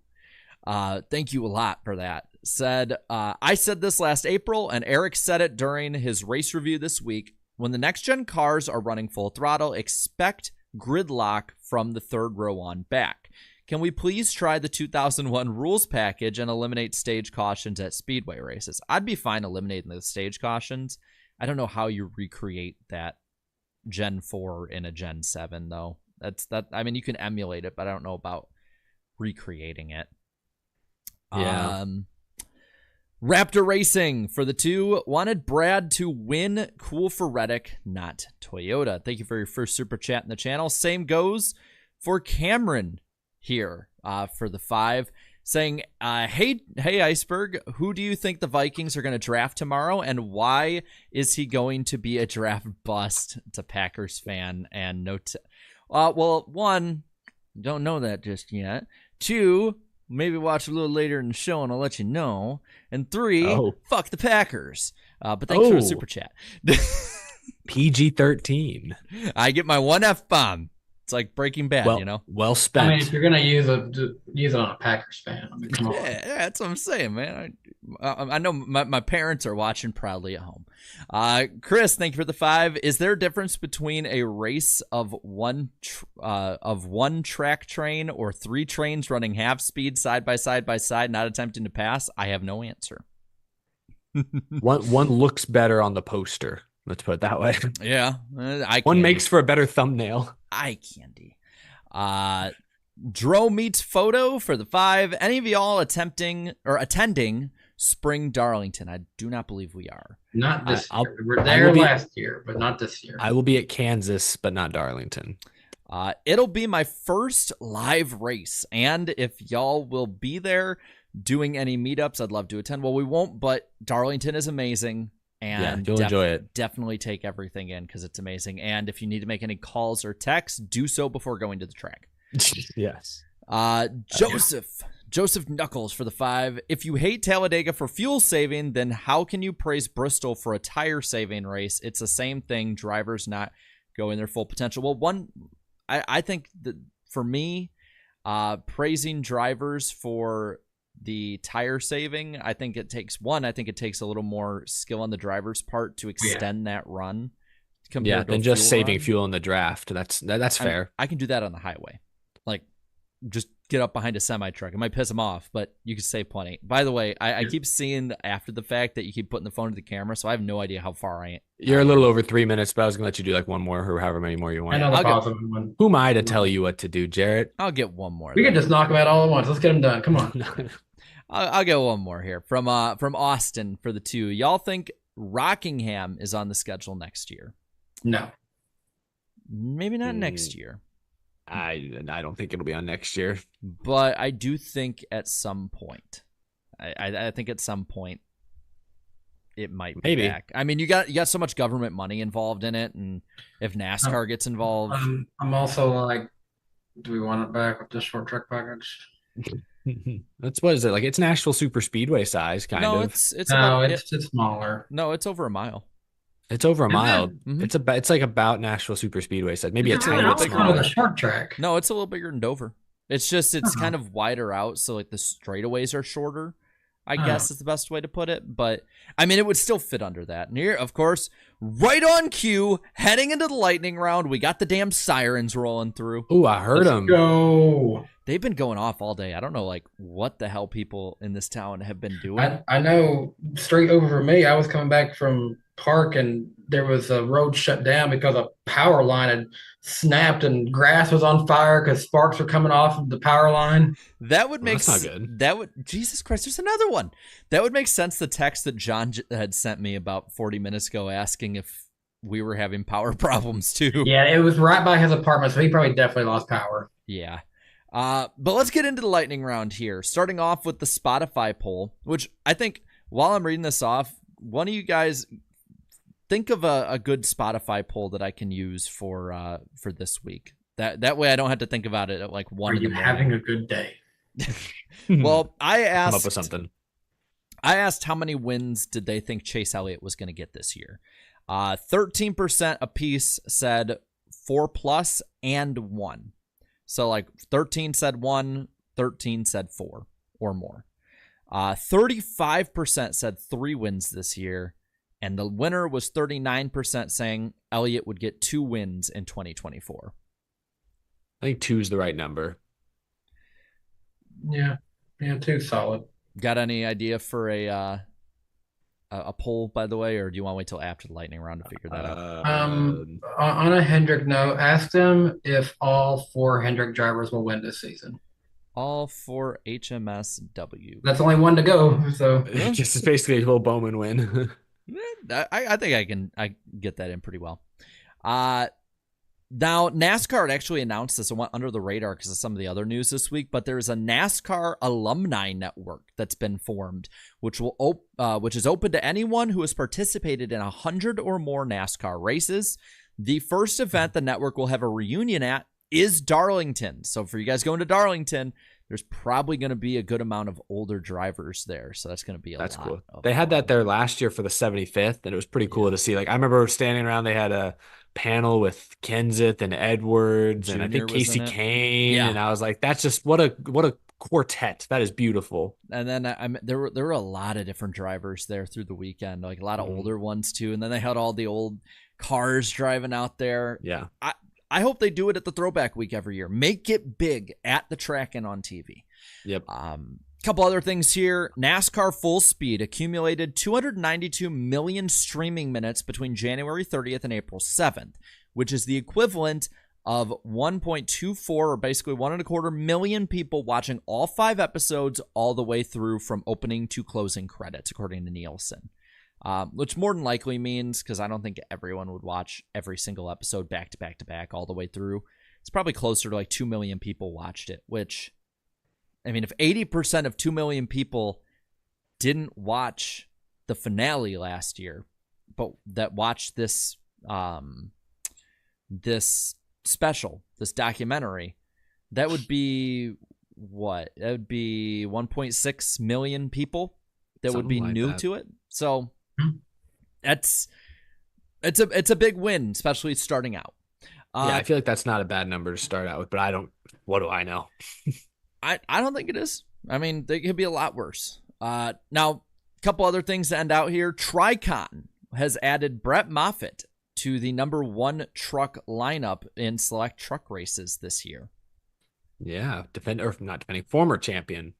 Why wasn't he on any truck this year, though? That's what's crazy to me, or anywhere. it just seems like, he won that championship with Hattori, but after that, like it's like, I don't know. I don't know if he's burning bridges. I don't know if that's the right word, but like something happens. He can't just stay in one place. He lost the Hattori seat because Austin Hill brought more money, and then he was out at GMS. I don't know if there's any direct correlation, but he got split from GMS a week after he threw his whole team under the bus post-race at Phoenix.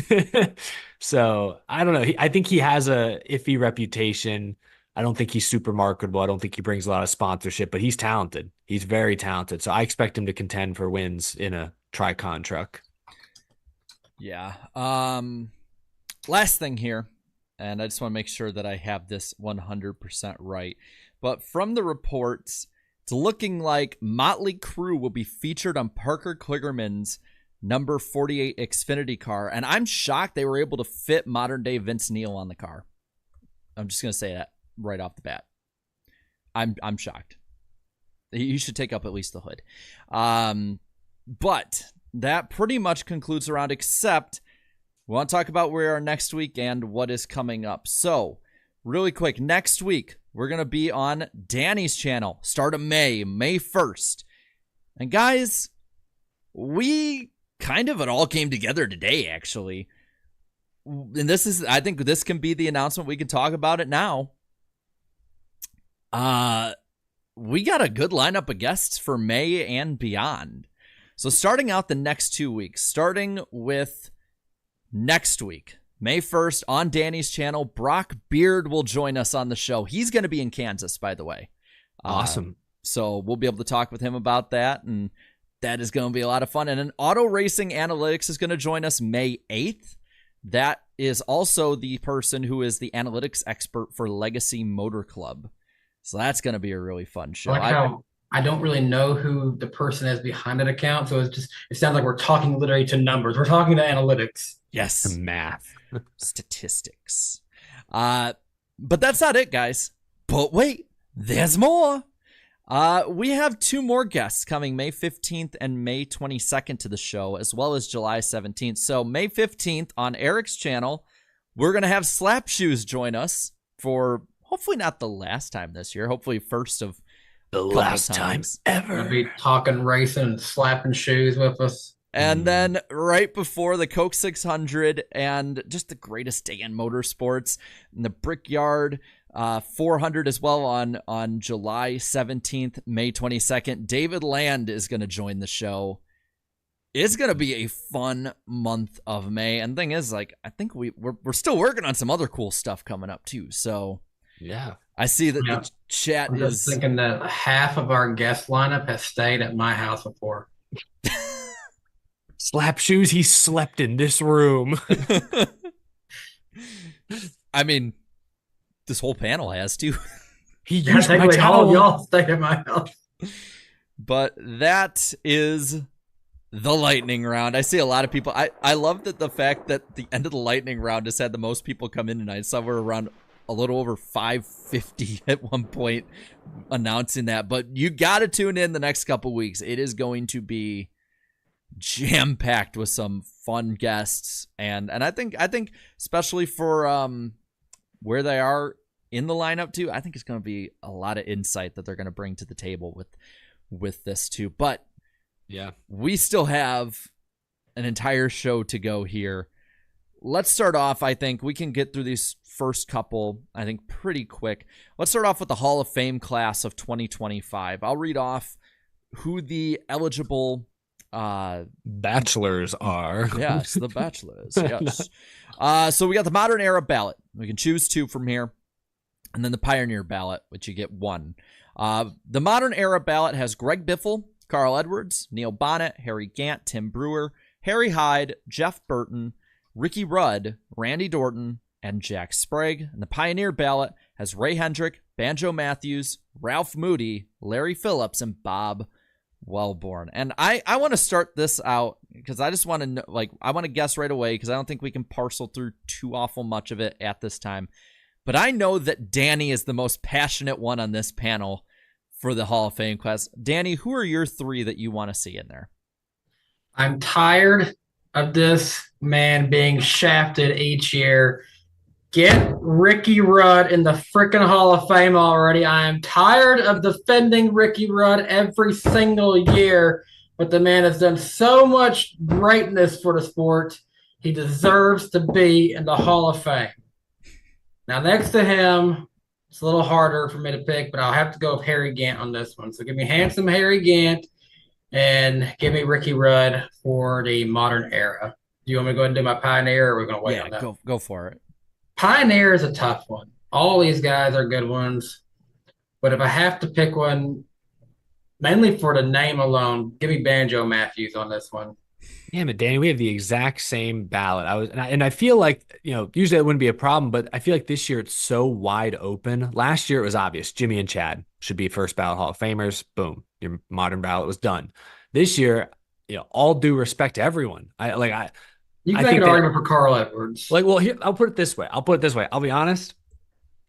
I don't know that any of these guys are surefire Hall of Fame candidates. I think they all and many of them should have to wait at least a few years to finally get their turn. But I agree with Danny. Harry Gant, I'd put him in there. And I would agree with Ricky Rudd. I think Edwards should probably get in eventually. Biffle, first year on the ballot. He's not a first ballot Hall of Famer, all due respect. Jack Sprague is an interesting name this year, 3-time truck champion. The crew chiefs never get the love they deserve, but Harry Hyde and Tim Brewer should get some respect for sure. And then I also have Banjo Matthews. It was between him and Ralph Moody. I would even throw Larry Phillips in there. I didn't know much about him, had to look him up, but what he did in the NASCAR Weekly Series was phenomenal. It could be argued that for Carl Edwards, never winning a cup championship, leaving early at the, still arguably in the peak of his career, could hurt him. He never said anything bad about NASCAR when he left or anything like that either, but there's a few things you can argue about Carl that keeps him out of that. I mean, I guess he won the Coke 600. That was probably his biggest marquee race, but he never won Daytona 500. I think he won Southern 500. But he never won Brickyard, I don't think, either. I couldn't go down the list on all these guys and tell you what races they have or haven't when I know none of the drivers in the modern era ballot ever won a Cup Series championship. That much I do know. Well, I agree with you guys on the Harry Gant point.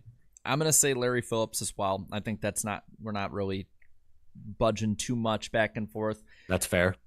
But I think Randy Dorton should be put in.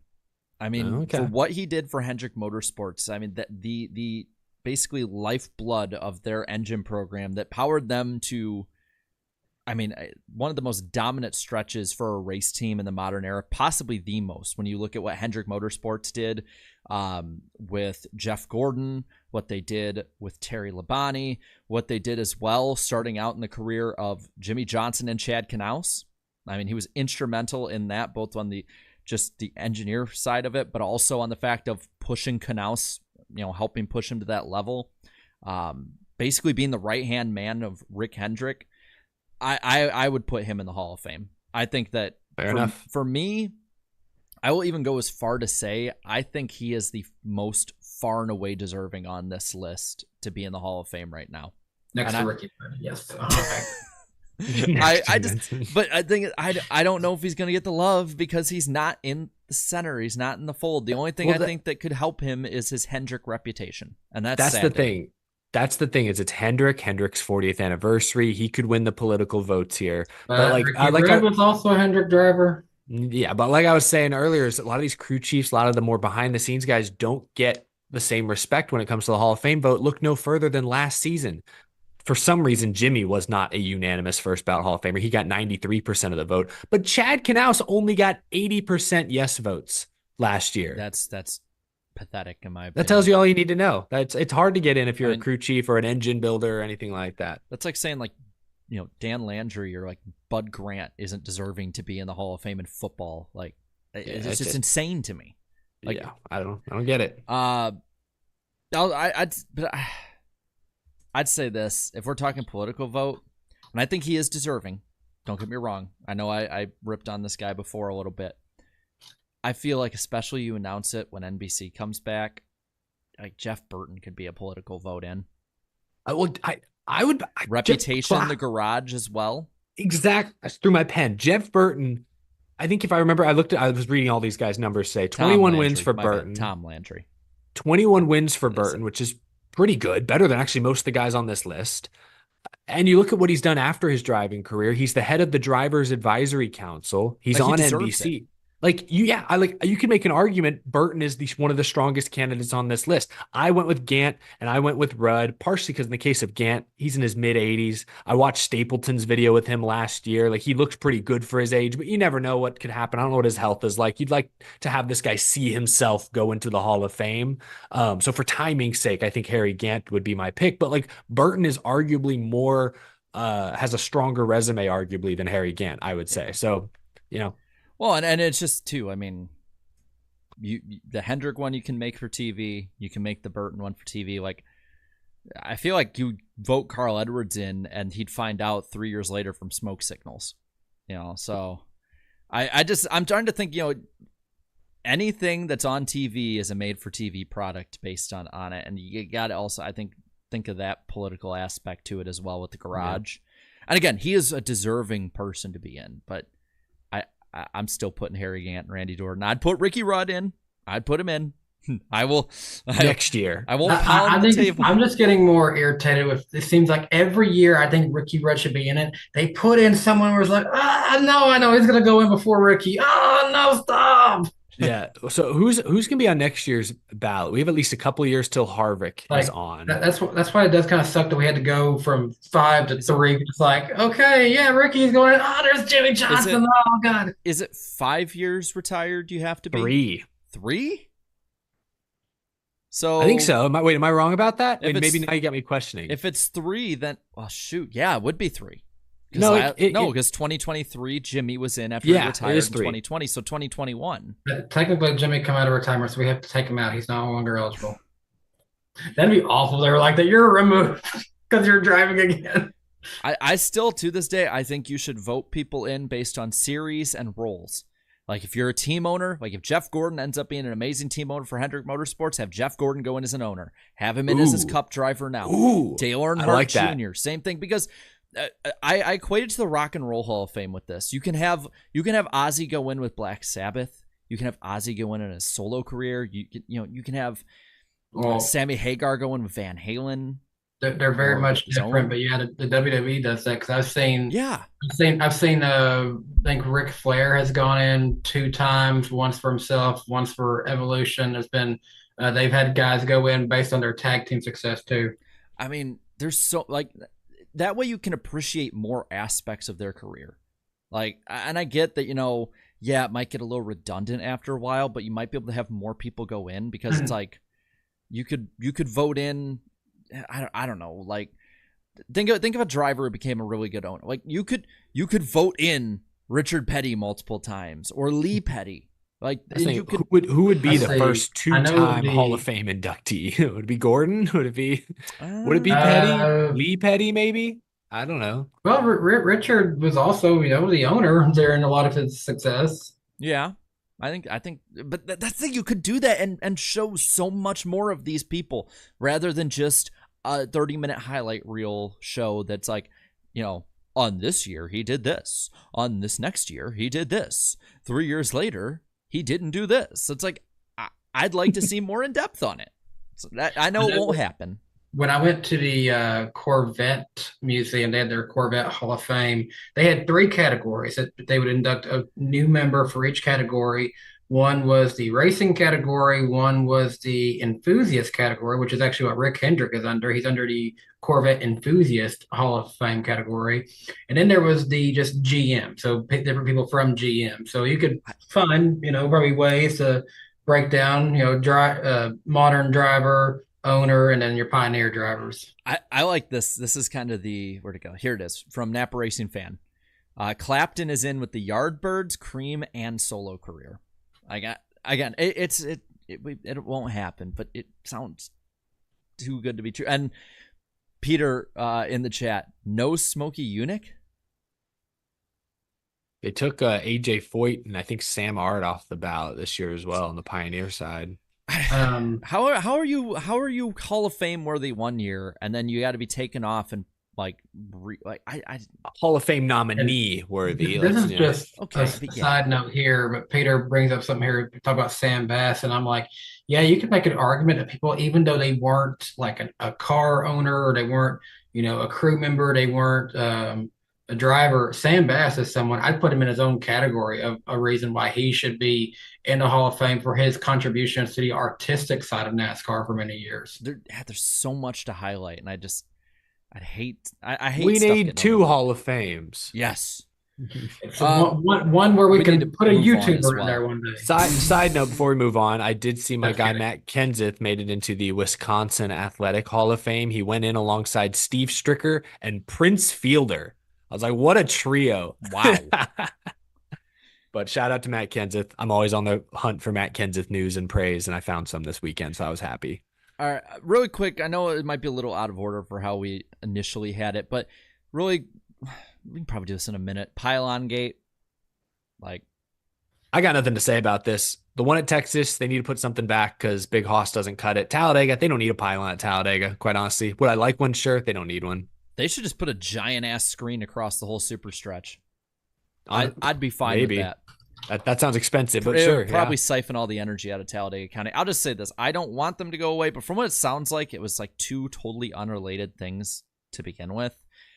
I don't want pylons to ever go away, like in general, because I think they are something so uniquely to racing, and it's just, you never get anything like it anywhere else. And I like having that kind of aesthetic thing.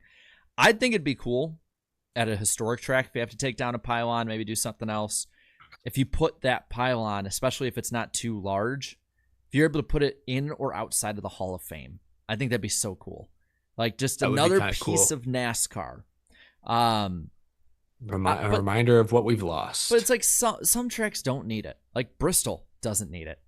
They don't. No, probably not. I don't. Yeah. And the thing with Bristol, I'm looking at some more recent pictures of the dirt race to verify this.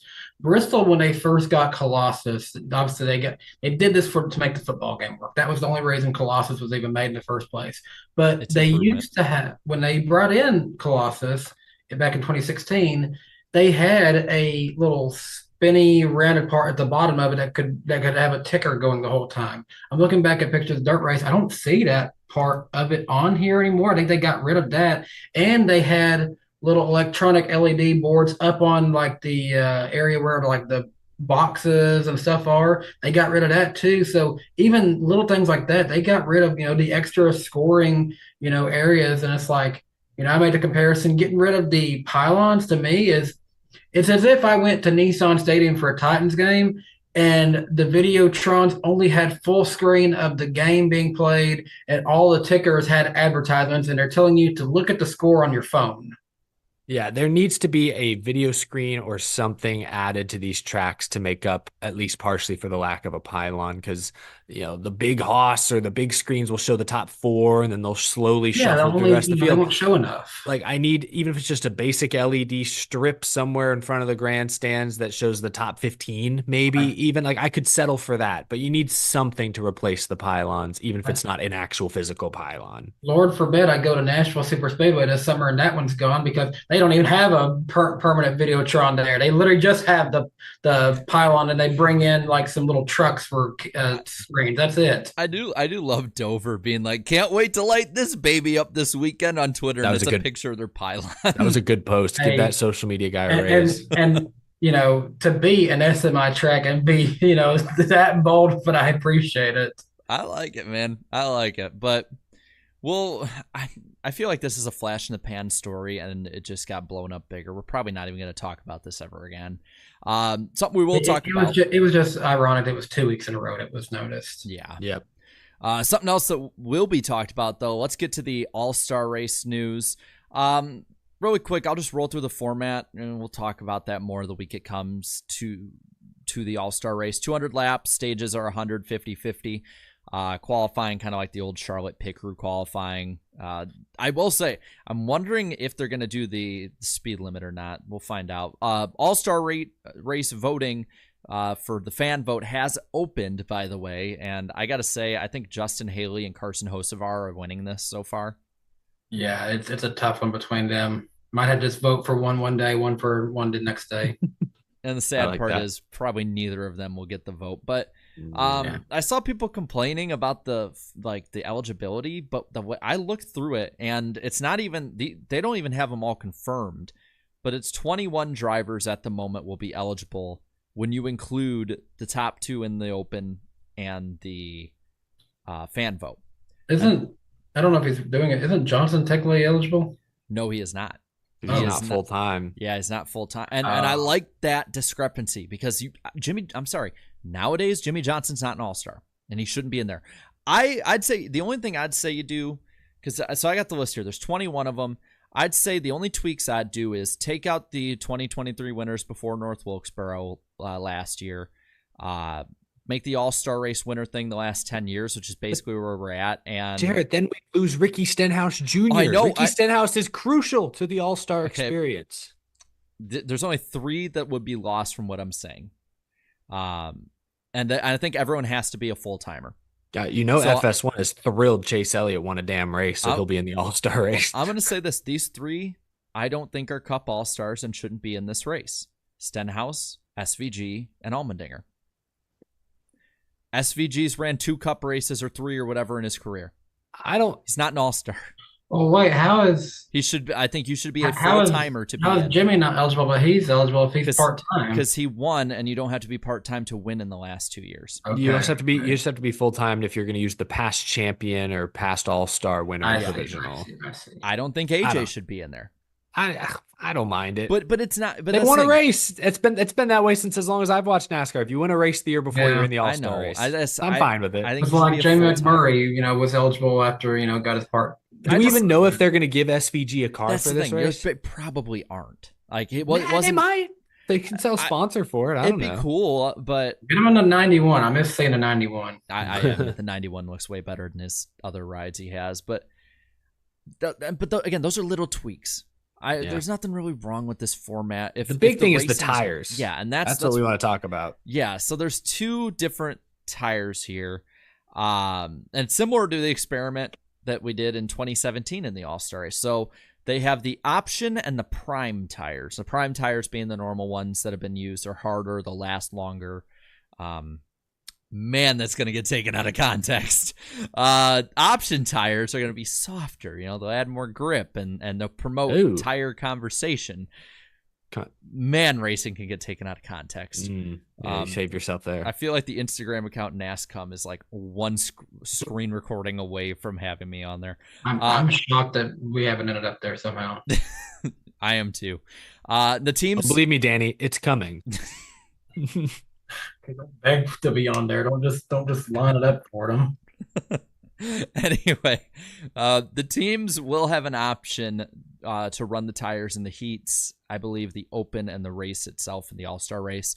They have to use primes for qualifying, and I believe one of the practices or something like that. They cannot interchange them. It can't be like 2 primes, 2 options. But will this have any change for the race itself and short track racing moving forward? Because I think those are 2 separate questions here. Yeah, I don't care how this impacts the race itself. It's a repave. The race could be trashed regardless of tire. I have no idea. But I just hope there's at least slight positive difference when they put the option tires on that gives Goodyear the courage to keep pushing so that I don't know if it's realistic. What's the next short track race? Iowa is in June, like a month later. I don't know if they can produce enough tires between now or between like May and June to get that race stocked up, or New Hampshire. I don't know if they'd run this at Gateway. It's a little bigger track. Maybe we have to wait until the fall in Martinsville or Richmond, but I hope that there's some noticeable difference with these new tires that Goodyear feels comfortable moving forward. Because I'd love for in the future, if say these tires actually produce more passing, more wear, more comers and goers, starts to look a little more like short track races of old. If that happens, I want to see, by Richmond in August, I want to see only the option tire. Like that is the only tire that they bring, and that just becomes the short track tire going forward. I think that could hopefully lead to some better next-gen short track racing. So that's what's at stake here. I don't think it's going to be a huge difference, a huge fix, but if it's noticeably positive, that's a victory. Yeah, I think the prime tires are going to be the main prime tires. They're going to be the dominant ones. They're not going to wear, or at least not as much.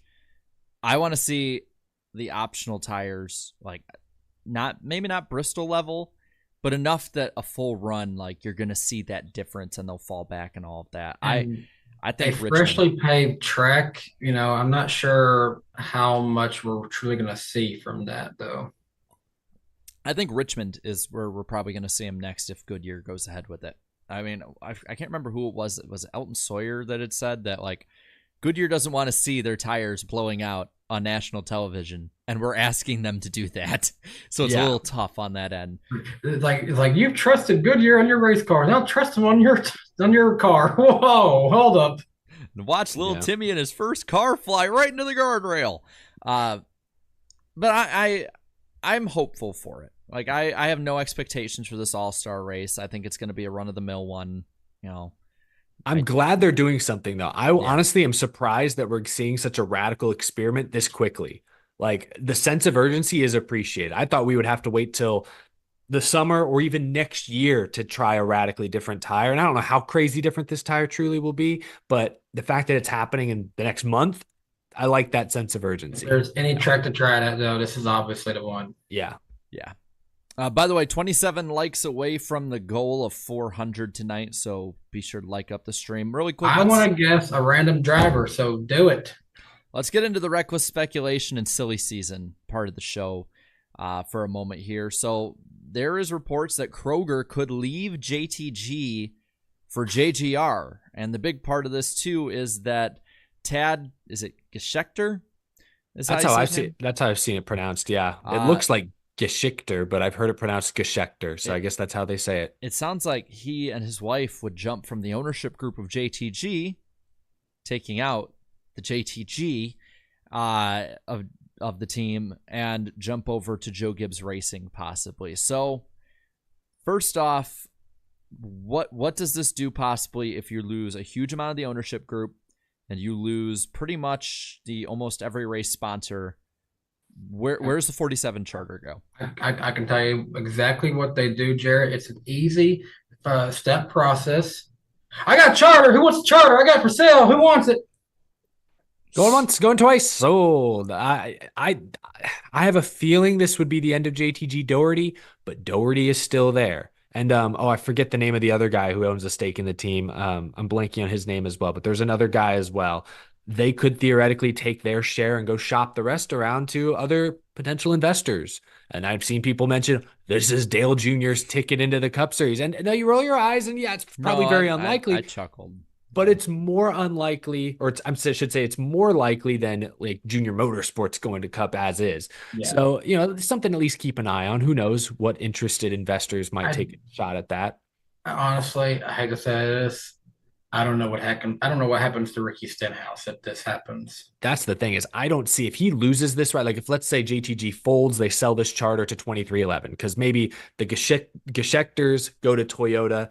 They can't bring that charter to Gibbs. They're already maxed out, but maybe that charter ends up being sold to a different Toyota team. If that happens, I don't think Stenhouse follows. I don't see Stenhouse having enough value as a driver at this point in his career to justify like canning someone or not going on a prospective talent over him at this point. Yes, I don't want to discredit him because he has won, a few races in his career. He's won a Daytona 500, but at this point, I don't see the long-term value in Ricky Stenhouse over someone like a Corey Heim, or a Chandler Smith, who's going to have a lot more years in their career. Ricky Stenhouse also has vested efforts in the world of dirt track racing. Maybe he goes and just focuses on that. I could easily see that happening. That's very possible. Yeah, I don't see many teams wanting Ricky Stenhouse Jr. at this stage in his career. For Joe Gibbs Racing, though, if the Geschichters come over and assume some sort of ownership or administrative control over there, it makes a ton of sense because Gibbs is getting older. Unfortunately, he doesn't really have a clear succession plan, I think, with his family. He brought in the Josh Harris Sports and Entertainment Group last year. This could be another sort of, group that comes in. Like he's building that succession plan, from a business standpoint, which, is important if Joe Gibbs Racing is to continue for decades to come. Well, I think the other thing to look at, too, is the outside factors here. Who's actually going to buy it if it happens? The JTG charter? Yes. Because there's a couple factors here. 2311, at least Denny Hamlin said, until there's a charter agreement put forth, they're not doing anything, which I believe him. Trackhouse, I could believe. JRM, there's a chance, but I'll believe it when I see it. RFK has said they're not really looking for one, even though they want to long term. Maybe, I don't know, maybe RCR does to get Austin Hill up there and get rid of him.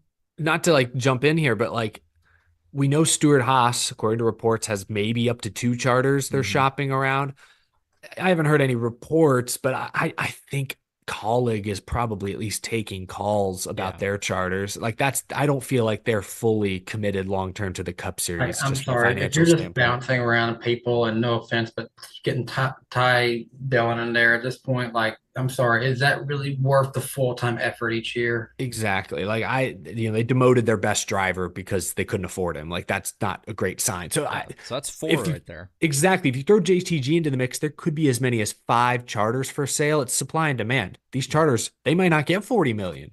I don't. How many people really want to buy, especially if 2311 is sitting on their hands? Well, it's a bubble. It's a total bubble. Yeah. It's a series that the owners have said you don't make money out of, with viewership that's around the same as it's been before. Where is the value going to add up in any of that, especially with no agreement there? You could see somebody probably get a bargain deal on this one. You might. And that especially if the next charter agreement is as lucrative as it could be for the teams. Yeah. So, I mean, it'll be interesting to look at. I can't put a number on who would be. Trackhouse is the only one I can say I could really see buying one up. But that's just one of 4 or 5. I heard a wacky rumor about Front Row that I don't know that I fully buy, but if Stuart Haas is no longer a Tier 1 Ford team, could Front Row buy a charter from them? I've heard that rumor, but I don't know if I fully believe that just yet. If they did that, I hate to say, I think one of the current SHR drivers doesn't race for them. But I think that could open up an opportunity for Riley Herbst to bring Monster Energy. I was thinking a Cole Custer type. I think Cole has gone down to Xfinity for a reason. I think he'll be back up at some point. He's the defending champion of Xfinity. But then again, I better hope that Cole Custer races this year, because I did predict he would run a cup race this year. It's going to be interesting looking forward to it. Maybe it might be part of our prediction segment coming up. What do you guys think? That sounds good to me. We'll roll into that. And let me check where we're at right now. We're 5 likes away. Oh my goodness. 5 likes. Y'all got that in your back pocket. Just do it. All right. Well, while we're waiting on them for that, let's kind of go through our prediction segment and accountability. Long show tonight. We appreciate everybody watching at home right now. First off, the prediction segment itself. Each host makes up to 3 NASCAR motorsports, or it can be show-related predictions, whether it's about the hosts, about whatever. We can make those predictions. We keep track each week of right and wrong predictions and percentages. We want to keep them concise, within 2 to 3 years or so of the prediction itself. We don't want to have one 20 years in the future and wait forever. Let's go to our accountability session. Not a good week for me. I said by the NASCAR playoffs, we'd have confirmation from a trusted source, or Ray Evernham himself, which it was, as to where the revamped ARCA would hold its first race and event. There you go. We found out. I said Cody Ware would finish in the top 15. Didn't happen. He was up there at times. Yeah. I mean, it wasn't bad, but I wasn't right. I also said Ford would make up half of the top 10 in the Cup race, and I believe they got 4 of the top 10. So close. Cool. Eric had a better week than me. I had a good weekend. You said Brennan Poole would get a top 10. Hell yeah. You said the biggest crash of the weekend would occur on the final lap of the Cup race. That did happen. You did say BJ McLeod would score a top 15 finish. I knew he'd be good. He'd do it. He went too hard too soon. Dang it. By the way, we hit 400, I believe. So good job, chat. Yes, we did. Awesome. Well played. And then Danny, we had a lot of discussion about this when we ran a poll at the start of the show. Danny might not be as happy with it here. But he said there would be at least 2 flips in the Spring Dega weekend. There was one with Corey LaJoy. Danny argued on behalf of Josh Berry. It was borderline. It was close. It was close. Just jump over. And he also said Joey Logano and Michael McDowell would both qualify top 5 for the. Where was Logano? I hate that it's Logano of all people that I can't count on. Where did he qualify? 6th. Oh my! I knew he was up there. What? It was so That's close. Brutal. Oh man. So looking at our prediction percentages as we run right now, I am at 47.06. Eric's at 36% flat, and Danny's at 30% flat. So we're still doing better. We're doing better. But side note, I love democracy. This is a dictatorship. Damn it! No, I'm kidding. Let's roll right on into it. I think we make these quick. I'm doing a show. Good ones. I'm doing a show related prediction. And since it's show related, it can be about the hosts, and I'm going to do it about our teams. Who our teams will draft this year in the first round?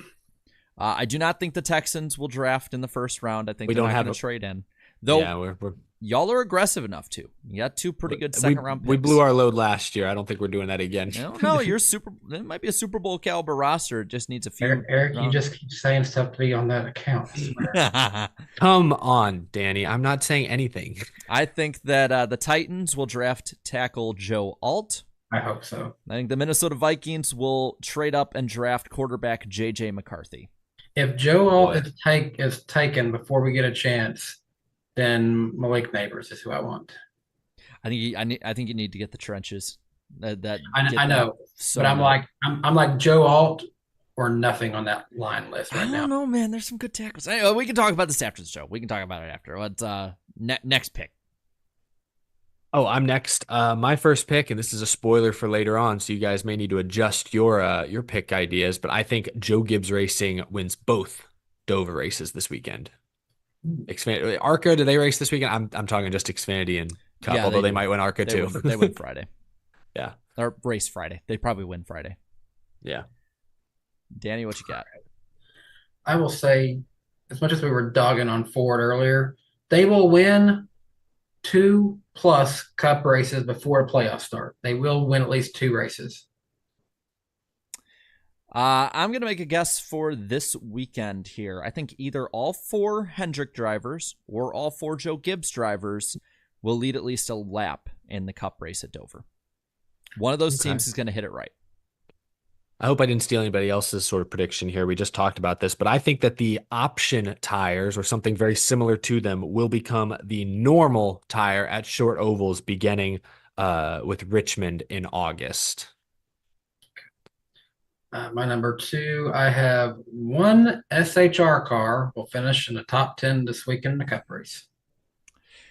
I'm going to go a level up for my final prediction here. I'm probably going to regret this at the end of the year, but I think by the end of the year, Noah Gragson will win a Cup race. Whoa! Right. We're finally getting bold. We gotta. Come on, man. Okay. I can't be checked down, Charlie. I mean, if you want your percentage to go down. I got something bold for you, maybe even more bold than that. Jimmy Johnson. How many times did he win at Dover? I think he will legitimately run inside the top 20 at some point this weekend. Like, not pit cycle, not, he stayed out and immediately dropped out to the back. No, like, he'll legitimately crack the top 20 at Dover. How's that for bold? I saw a meme on the NASCAR memes account on Instagram that's showing LeBron getting all excited for a game ready to go. And it says Jimmy fans getting ready to watch their Hall of Fame driver run 35th in DNF. I was like, brutal. It's not wrong. Okay, I kind of blanked on my third prediction here, so I'm going to do something selfish here. Danny B's second channel, Danny B Train, spelled with a Z at the end, will reach 1,000 subscribers before the end of the NASCAR season. It's currently at 414. Hey, we can add a couple hundred right here watching. Shameless plug. I like it. You go. Well played, Danny. I like it. All right. I think that does it for our predictions segment. And guys, we've hit it now, so hide the chat.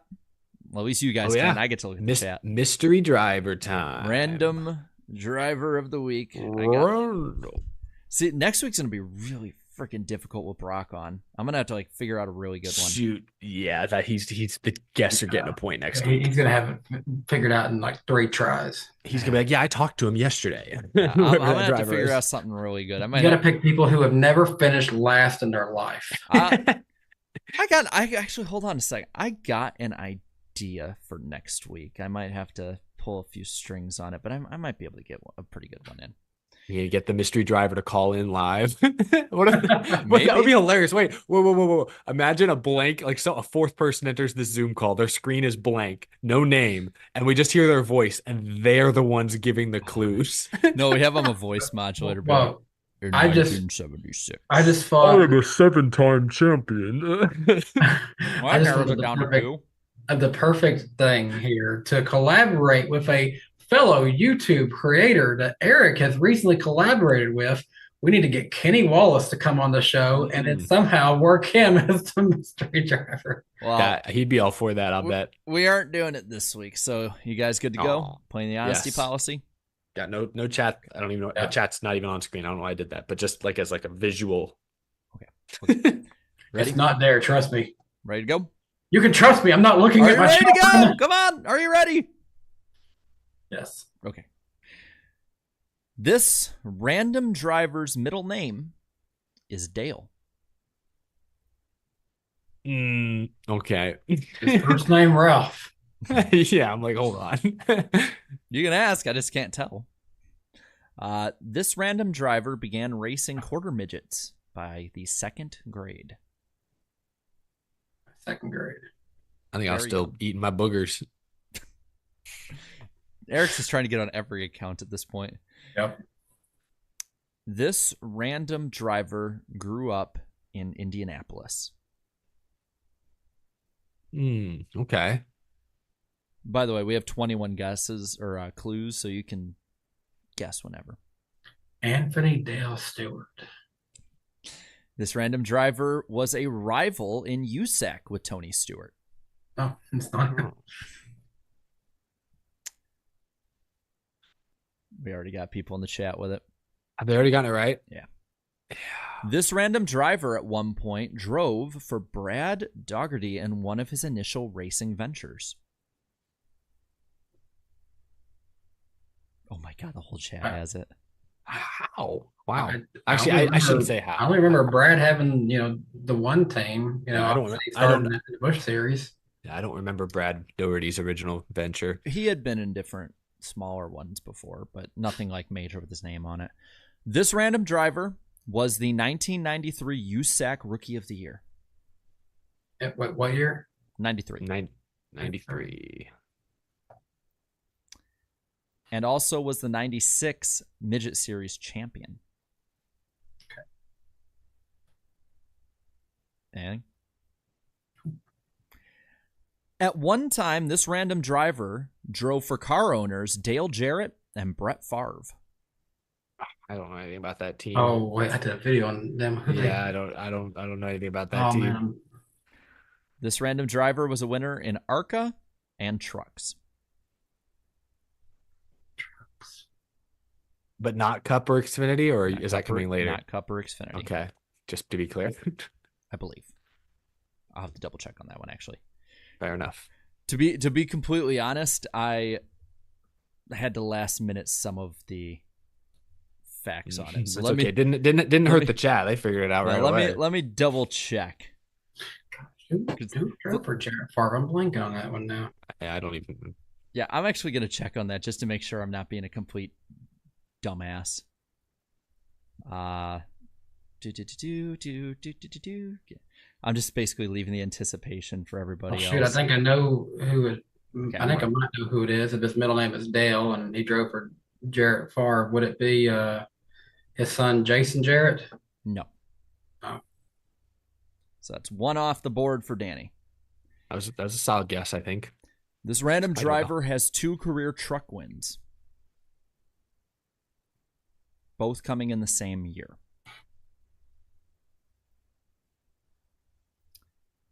This random driver was the 1997 Truck Series Rookie of the Year as well.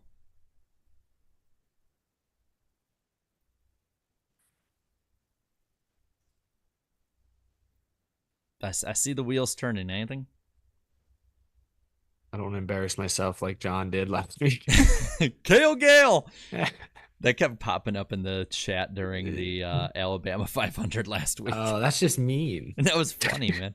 We had Toby Keith in there, man. I mean, when he knew that he got a 12th place Cup finish, This random driver was once in a race-long feud with Tony Stewart and Brett Bodine at the same time.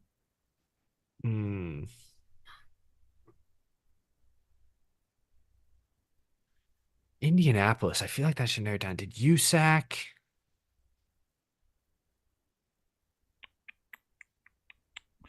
This random driver qualified second in his first Cup Series start.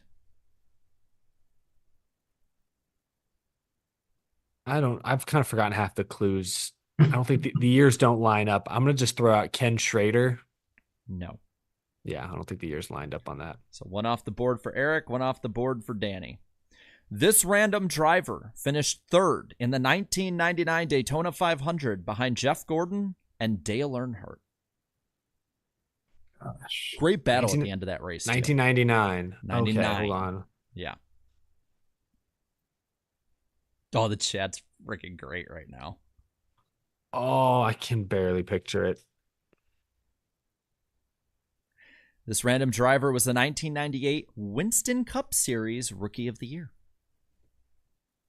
Won a lot of Rookie of the Year. Wait, 98? 98. I I'm see gonna both go- your wheels turning. You better scream I'm something gonna out. go Buckshot Jones. Wrong. Eric, what are you thinking? I'm trying to think of like late night, like who was some of the early truck series guys that weren't like the guy, you know? Like, but I don't know. I don't know where these. I don't know. No, I don't want to make a guess. This random driver was signed as the last full-time Sabco driver before the Chip Ganassi buy-in merger. Dang it, I did a video about that. I don't remember now.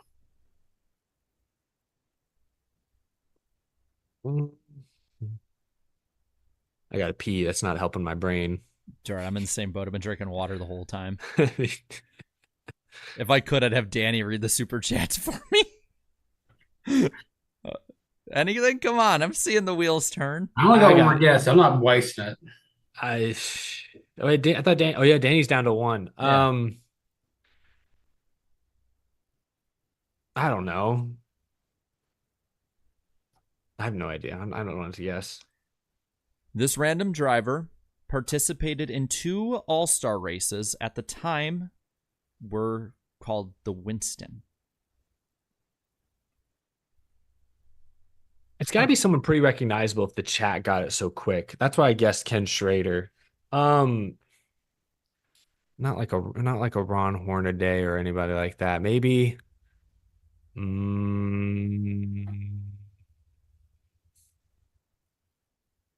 I don't know anything about this guy. I'll go Mike Bliss. No. So you both are down to one guess left. This is a good one. You picked a good one. This random driver once drove for Robert Yates Racing. Robert Yates. How old is this guy? Damn, I don't know, man. Not many car options it could have been. Yeah. This random driver's death was part of the reason that NASCAR instituted the kill switch, which would shut off the engine. Yeah, I know what a kill switch does things. It's part of the clue.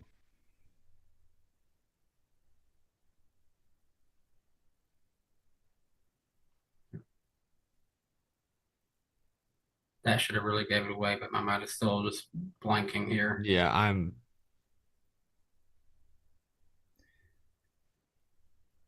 This random driver drove in the 27, 28, and 42 cars at different points in his career.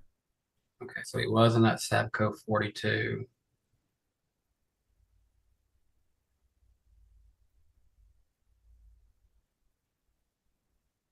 Gosh, how can I not think of this?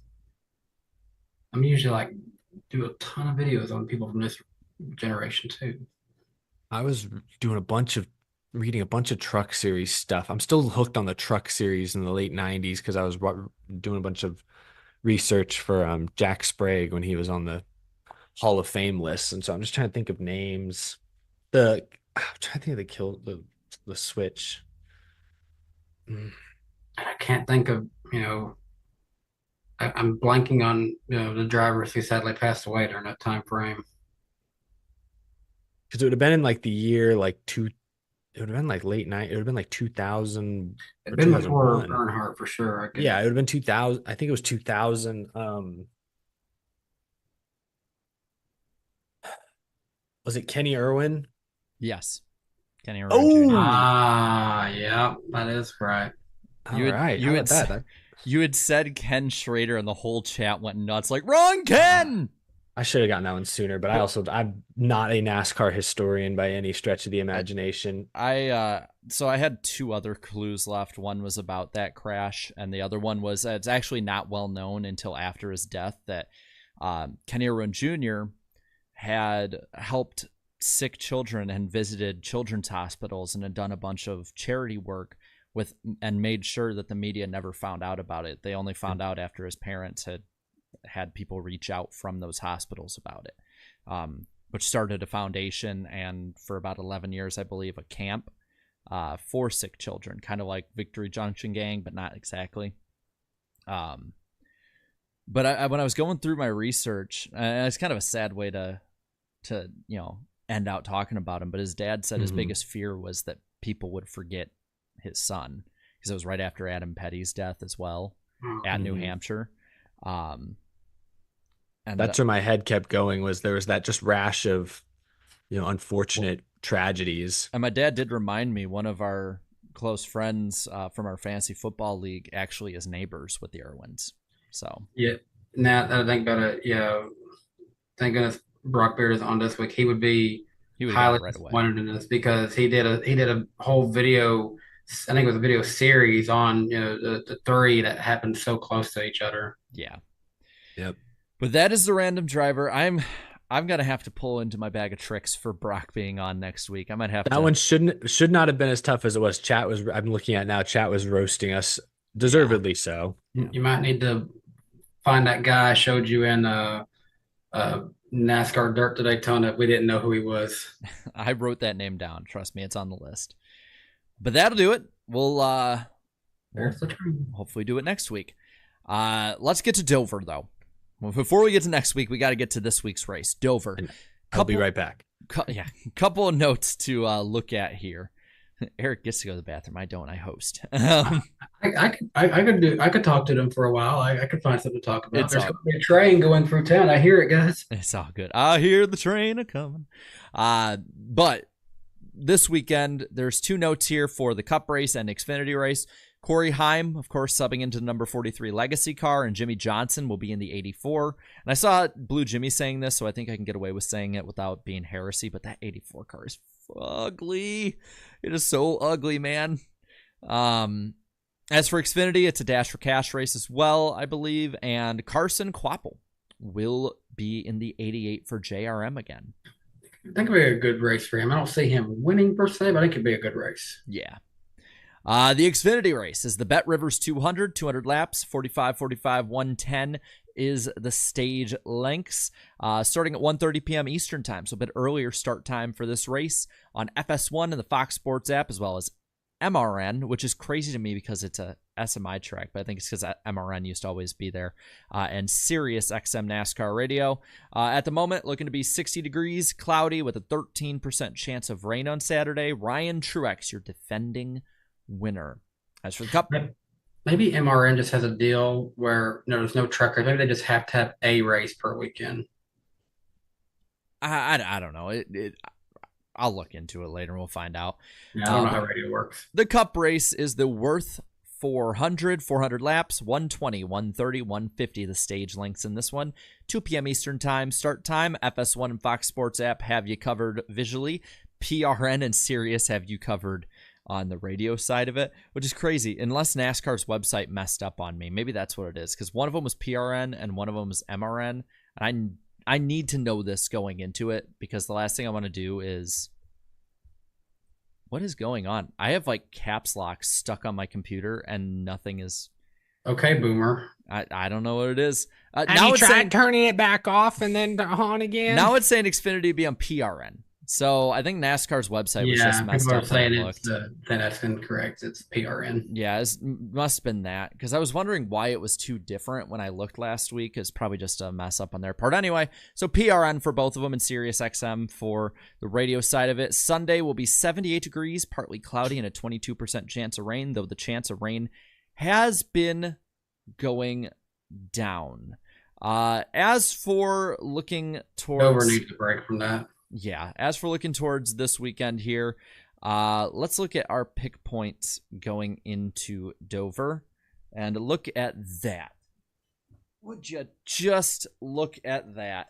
I am still leading, plus 12 now over the chat. Y'all are all really Coming gaining back on for me. you, my precious. Danny is minus 15. Eric is minus 25, but I still got this. You realize if the chat ever took the lead, they just have to type W's in the chat to be their belt. Yeah, that's a good idea, Danny. It's a good idea. But let's get on into Dover this weekend. Eric, we'll start off with you for the Xfinity win pick. You guys are going to think I'm crazy, but I think this is the week he finally gets it done. He led 40-something laps here a year ago in the Xfinity Series race, driving for RCR. Now he's driving for Joe Gibbs Racing, who I think is going to be the team to beat. Sheldon Creed. He's going to win at Dover. I love he hasn't been in the trucks that long, for so long. Vince Welch is out of the sport, and we're still saying it. Gone but not forgotten. Godspeed, Vince. He's still alive. He's just not in NASCAR. I'm with you on the JGR, but I'm going with his teammate who actually knows how to win, Chandler Smith. Can't say you're wrong, honestly. Who does the chat have? I'm seeing 7s. I saw a few 20s, but I'm seeing 7s. Allgaier was my other pick, so it's mostly Allgaier. All right, we'll put Allgaier down for him. So, Allgaier was my one pick, but not by very much, so I'm happy with this one. I'll take Ryan Truex. I'll take the defending winner. I actually had Allgaier as my number one originally, but I changed my mind thinking I think JGR is probably going to be a better place than Chandler Smith, who I went with. So who's going to suck? In the cup race. I go first. That's right. Suck pick. I haven't given this too much consideration. I will go Cindric. He had a good run again at a super speedway, but that's the only track he has good runs at these days. So, yeah, Cindric. I can't find the entry list. I'm just gonna say whoever's in the 16 car. I don't know if it's Ty Dillon, if it's him. I think it's Allmendinger this week. I could be wrong about really? that. I don't know. I can't find the entry list. The chat's all over the place a little bit. I'll scroll back up. See, I mean, there's a lot of 21s. There's 84s. I think 22s. I'm seeing a plurality of 21s. Yeah, we'll just put. No one's gonna pick Burton to win. Yeah, I don't know. I'm gonna put this guy because I don't think he's and that team is gonna run all that well in general, or hasn't run well this year. I'm gonna put Kyle Busch. That's fair enough. So dark horse. Who is the dark horse? This guy's not really a dark horse. I won't say it then. I'm going to try to find an actual dark horse. Who are you thinking? I was thinking Chastain, not because, obviously him only won, 4 races in his career? Yeah, but I mean, he's what is he, 9th or 10th in points? He's not, I'm just saying, I think he will lead a lot of laps and finish top 5. That's basically what I'm saying about Chastain. So I'm just going to go, he's not my pick to win, so I'll just say Chastain. I mean, my dark horse probably be, just because he hasn't consistently shown he can win in a while, I'll go with the 48 because it's a good track for him. He's won here before. Don't see him winning per se, so I put him as the dark horse for a top 5, top 10. What's the chat looking at? I've seen a lot of 4s for Barry. You see a good number of 4s. Yeah, I think I'd give him Barry on that one. Yeah, why not? Yeah. And I'll go with Carson Hocevar. I think he'll be my dark horse this week. It's not bad. All right, so with that, Eric, lead us off. Who's going to win this week at Dover? Again, I think Joe Gibbs Racing sweeps the weekend. It's hard to look at other racetracks and say, how do they compare to Dover? Dover really is its own beast, its own monster, if you will. So in recent seasons, the person who wins at Dover, it usually correlates to a much bigger season. Last year it was Truex. He went on to win the regular season championship. The year before it was Elliott. He had a big year, made it to the championship 4. So I think it'll be one of the guys we talk about every single week. In fact, I'm going with Martin Truex Jr. to take it back to back. That's my pick. Well, you said monster. I thought you were going to shock us and go with Ty Gibbs to win this.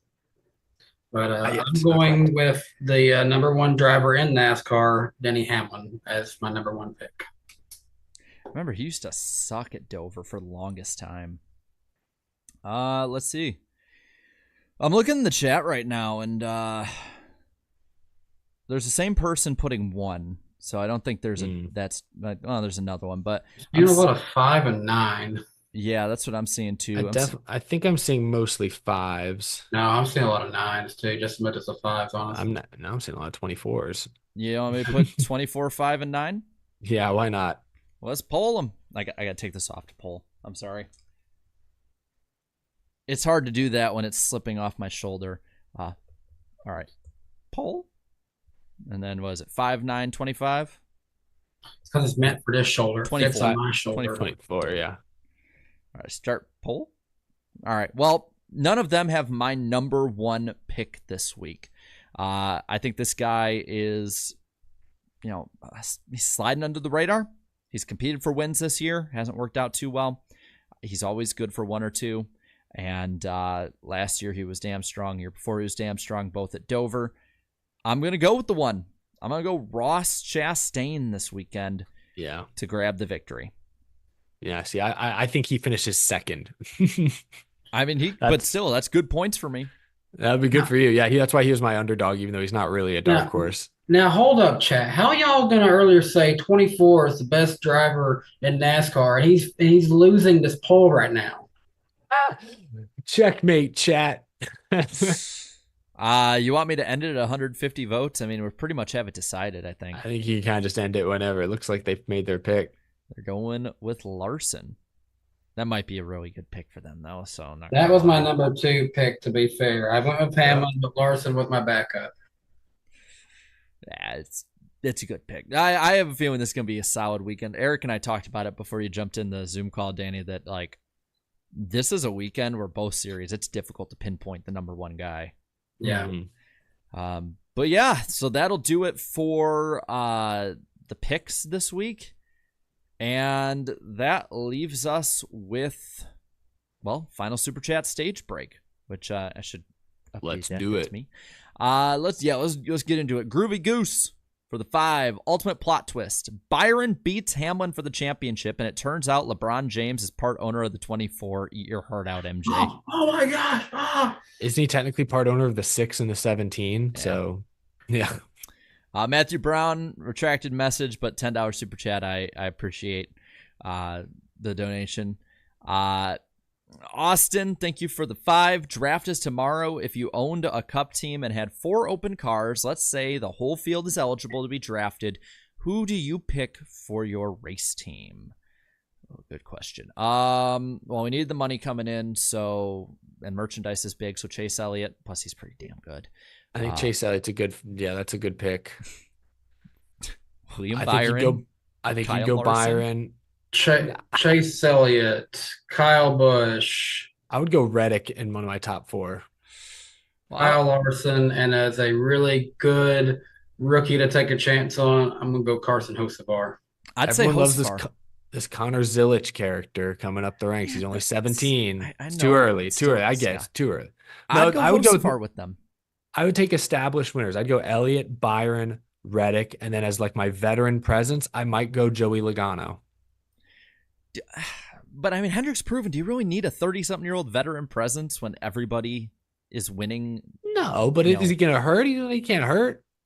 I'd take the 24, the 9, and the 5. The 24 and the 5 simply for results. The 9 for results and money. I'm sorry. We're here for more money. But I'd go Carson Hocevar. I mean, he is excelling in Spire equipment. He's really young, has a lot to learn, still pretty green in Cup, and he's still really damn good. He's the best guy at Spire right now. And Spire's improved, but it's still Spire. I don't know. Yeah. That's me on it. Blake, thank you for the 5. Went to the Hattie B's this weekend in Nashville and enjoyed it. I also saw 2 girls wearing Haley Deacon shirts at a bar too, hoping Dover is good. Well, I saw a guy out in the wild here in Dallas wearing a Corey LaJoy shirt. That was an unusual sight. I respect it. So the Deegan shirts, I about wonder, are you sure you saw Haley Deegan and not like the Deegan family? Because motocross was in Nashville this weekend. Let's not question it. Let's not question it.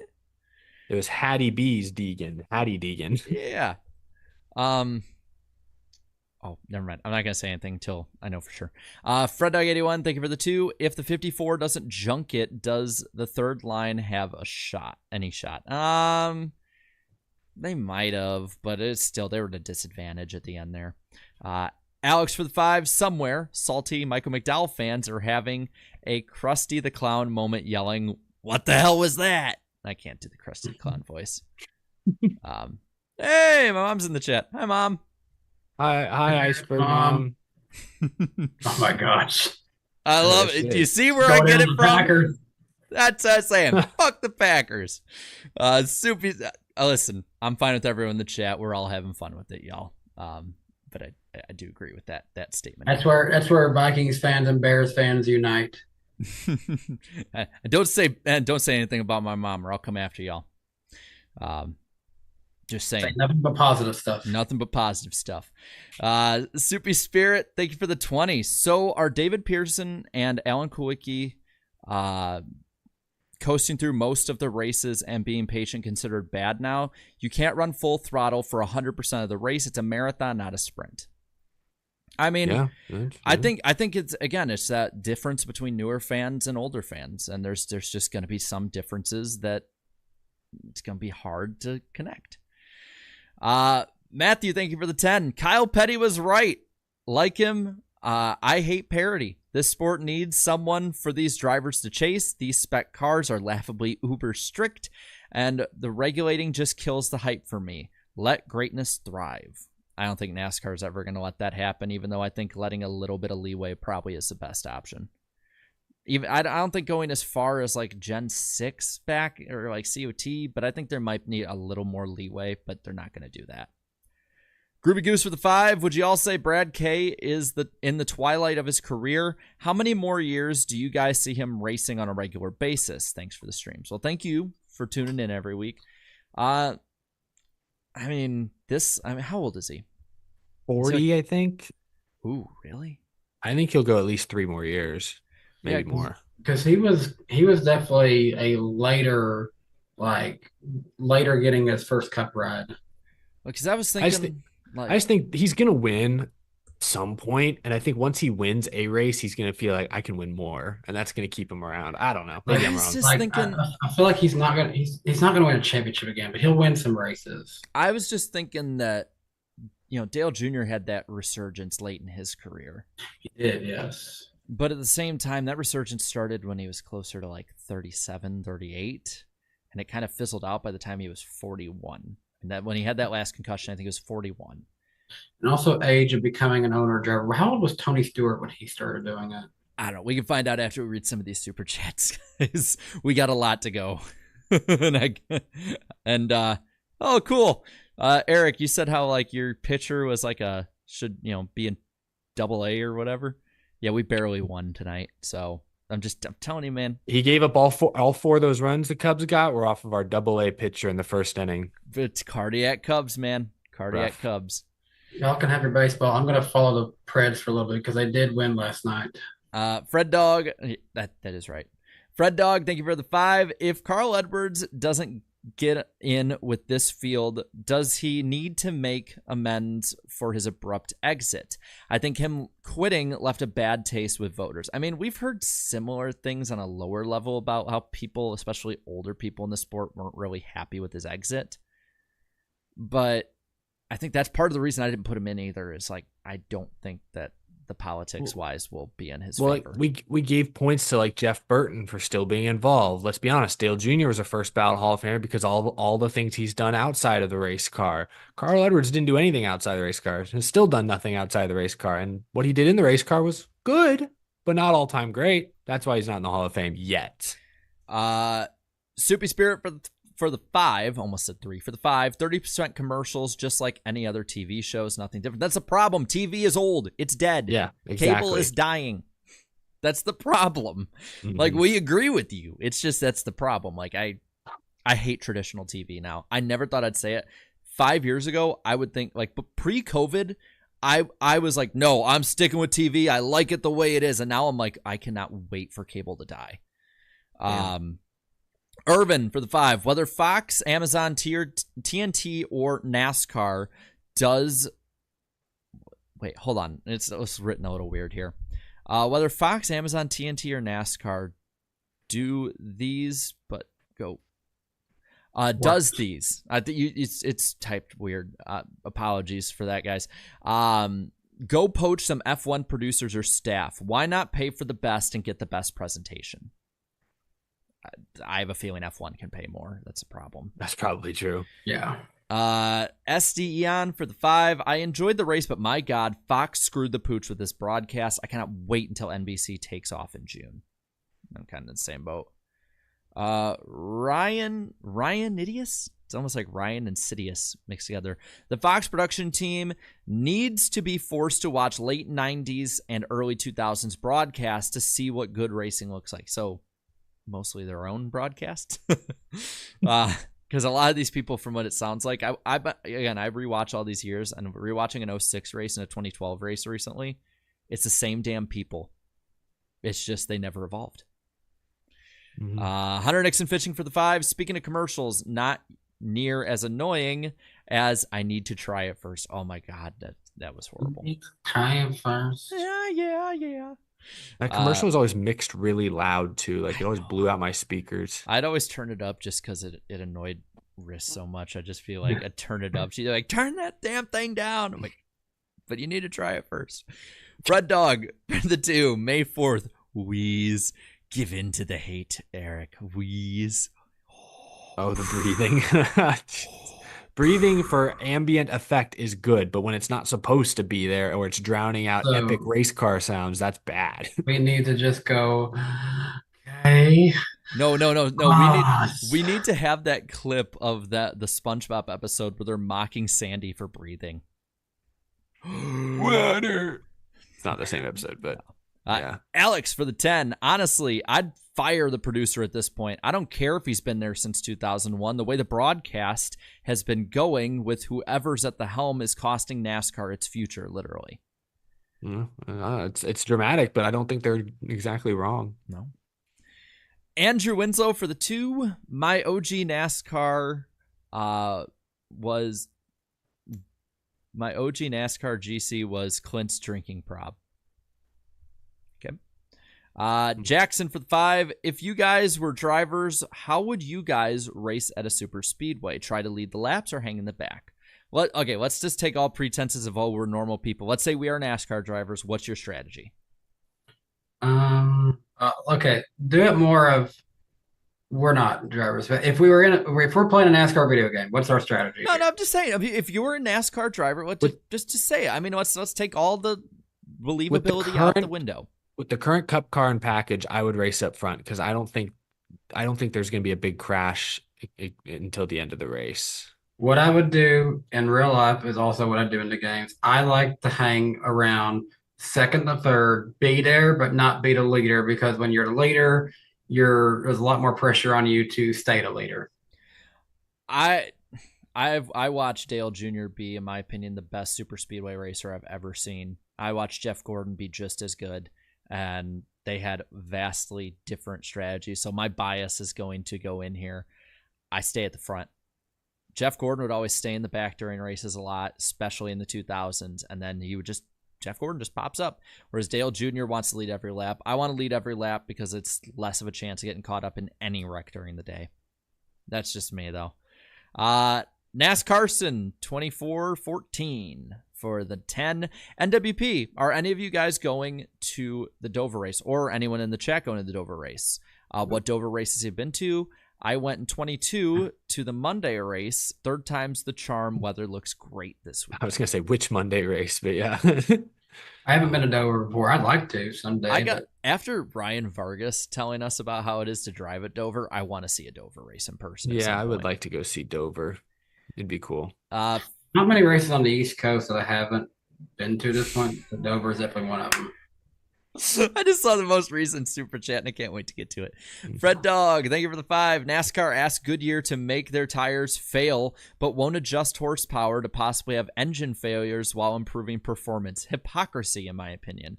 This might sound bad, and I know teams won't like me saying this. I think there should be at least like 1 or 2 engine failures a race. Like just pushing it to the edge. It brings a level of unpredictability to the race.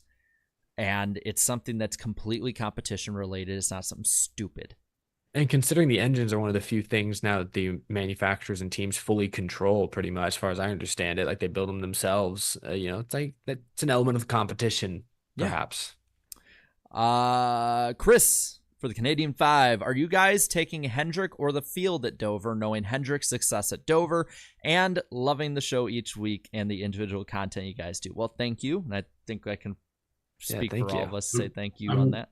I'm taking the field because I went with Hamlin. So yeah, we didn't pick any Hendrick cars. The chat did, but we did not. So grid flow for the 2. New Hampshire race in 2000 is the last time a driver led all the laps. Jeff Burton. Yep, flag to flag. People for the 2. Jimmy and Petty both fell off so much at the end. Sad, true. Yeah, good Metallica song. Walter too.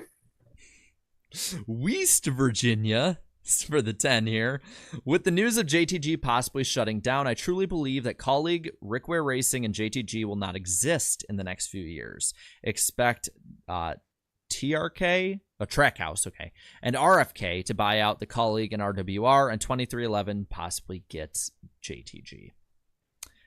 I think Rick Ware will keep him. Rick Ware has found a way to exist for way longer than you probably realize. So I'm chugging along. I think as long as Cody Ware wants to keep racing, that team will probably always have at least one seat. That's my guess. I don't know. Bobby Blair for the 5, not NASCAR related, but Eric, you think Stroud and the Texans back up 2023 and make a deep playoff run, or is 2023 a fluke?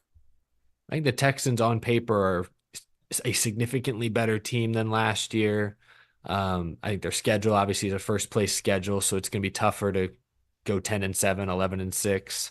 But yeah, I think on paper they should be. This is probably the best chance the Texans have had in years to get to an AFC Championship game. I can say this as, a fellow AFC South person. The AFC South is honestly just a weird, tough division because it always feels like a lot of teams are pretty similar to each other. Yeah. I could see if Anthony Richardson could stay healthy, we could honestly see this go from it went from the Titans won it, the Jaguars won it, the Texans won it, the Colts could win it next year. We could go 4 in a row, 4 different ones. I think the Texans are the best team in there. I actually have them as my pick to lose to the Chiefs to go to the Super Bowl. I think they're a Super Bowl team. The Arrowhead Invitational, damn it. I'm going to say this.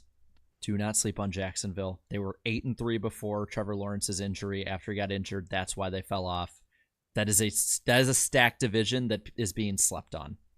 Whatever the Titans do with their draft pick, hopefully they go with Joe Alt, could determine how they look in the next 4 years. So. We'll talk about more of it after the show, but I want to end off Titans-wise on this, Danny. You guys are in a really great position, and it could be the same position the Vikings are in this year with 3 good competitive teams in your division. If you could have a way worse record than you actually are when it comes to, as good as you are, and get a really good draft pick and be set for a couple of years. So we'll talk about it after. Vegas has us winning only 5 games. We're definitely doing better now, I feel. We'll talk more about it after. We'll get the mock draft right before we sign off tonight. Not live, but after. But these super chats here. Links for the 5. Kyle Busch hasn't been winning races besides Truck Series in Texas. What do you expect from RCR? Not much. NASCAR. A win, that's it. NASCAR for the 2. I want Brad K to win and prove Alan Bailey wrong. What did he say? I guess he said he would win. I don't know. He's got a good channel. Alessandro for the 5. Is there any track you guys want to see a race in person that you all have never been to before? A race not NASCAR related or other racing series? We talked about earlier, Dover. Yeah, if it's not a NASCAR series race, man, one day I'm going to get to the Indy 500. Indy 500 for sure. I think Indy 500 or Rolex 24 at Daytona. I think Indy 500 has to be number 1, even factoring in NASCAR races at this point. I think I've been to Bristol, Daytona. I've been very fortunate. I feel like I've checked the biggest boxes off my list on the NASCAR side so far. And then last 2 super chats of the night here. Shorty PJM for the 223. I like that. I see why. Random just made a BW Leidos cup in ceramics with a smiley face and a purple heart for old Bubba. And then last one. I had to say this best for last. Napa Racing Fan 927 saying, put Ozzy in the Cubs Hall of Fame for epic performances. Oh, if you have not seen Ozzy sing Take Me Out to the Ball Game, it's does he get the amazing. melody Jeff right? Gordon there too. He's sort of like, We need a collab between Ozzy and Jeff Gordon in the booth. yeah, welcome to Wrigley Stadium. Oh. Weren't they playing the Astros that night, or were they playing they were playing the Astros in one of those? Whether it was Probably. the Gordon one or the Ozzy one. The One of NL them. Central days. Yeah. But that'll do it for tonight. It's been a night. We knew it was going to be a long That it show. has. We knew it was going to be. So while we are finishing out, next week, we are going to be on Danny's channel, May 1st at 8 p.m. Eastern Time. Going to be a lot of fun. By the way, both of these guys' links are in the description below. Their ats. Just click on that. You'll go right to their channel. And a reminder for the next couple weeks. On May 1st, Brock Beard, he'll be on the show next week with us. Going to be a lot of fun. And Auto Racing Analytics is going to be a lot of fun to have on the show as well the week after May 8th. And the 2 weeks after that, May 15th, Slap is coming back on. That'll be a lot of fun. And David Land will be on the week after that before the greatest day in racing, as well as before the Brickyard 400. So a lot coming up that you're not going to want to miss. Guys, I think that covers it. We need Eric got to go to the bathroom. Now yeah. I got to go to the bathroom. So we'll finish on this as we're getting the outro rolling. I see that our buddy Michael Marutz is streaming. I want an NWP raid over there in Michael's stream. I want to see NWP raid fly through the chat while we have this outro rolling. So side note, I found out the answer. Yes, the game Gordon was at was a 4-2 victory for the Cubs over the Astros in 2005. There we go. We go. We got to the World Series that year. There you go. I knew I was right. So go and raid old Michael Marutz in his chat, NWP raid. And guys, I will see you next week. Well, I'll see you guys after the outro. But it's a late night. Goodbye. See ya.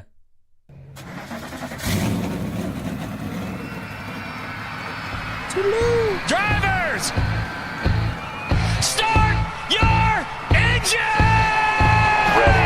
Green flag, all rolling. All the way out. Stay in, come on. Bye-bye, run in, see you later. These guys are really good. Keep digging, stay in the gas. Hang on, dude, baby. Did not hit a thing. Why are you waiting so long, man? Bottom, clear, shaking you down here. White flag, hit your mark. Let's go, boys! Woo! Yeah, boys! Put it on to the air, man. Thank you so much. Hell of a job, driver. Stay in, come on.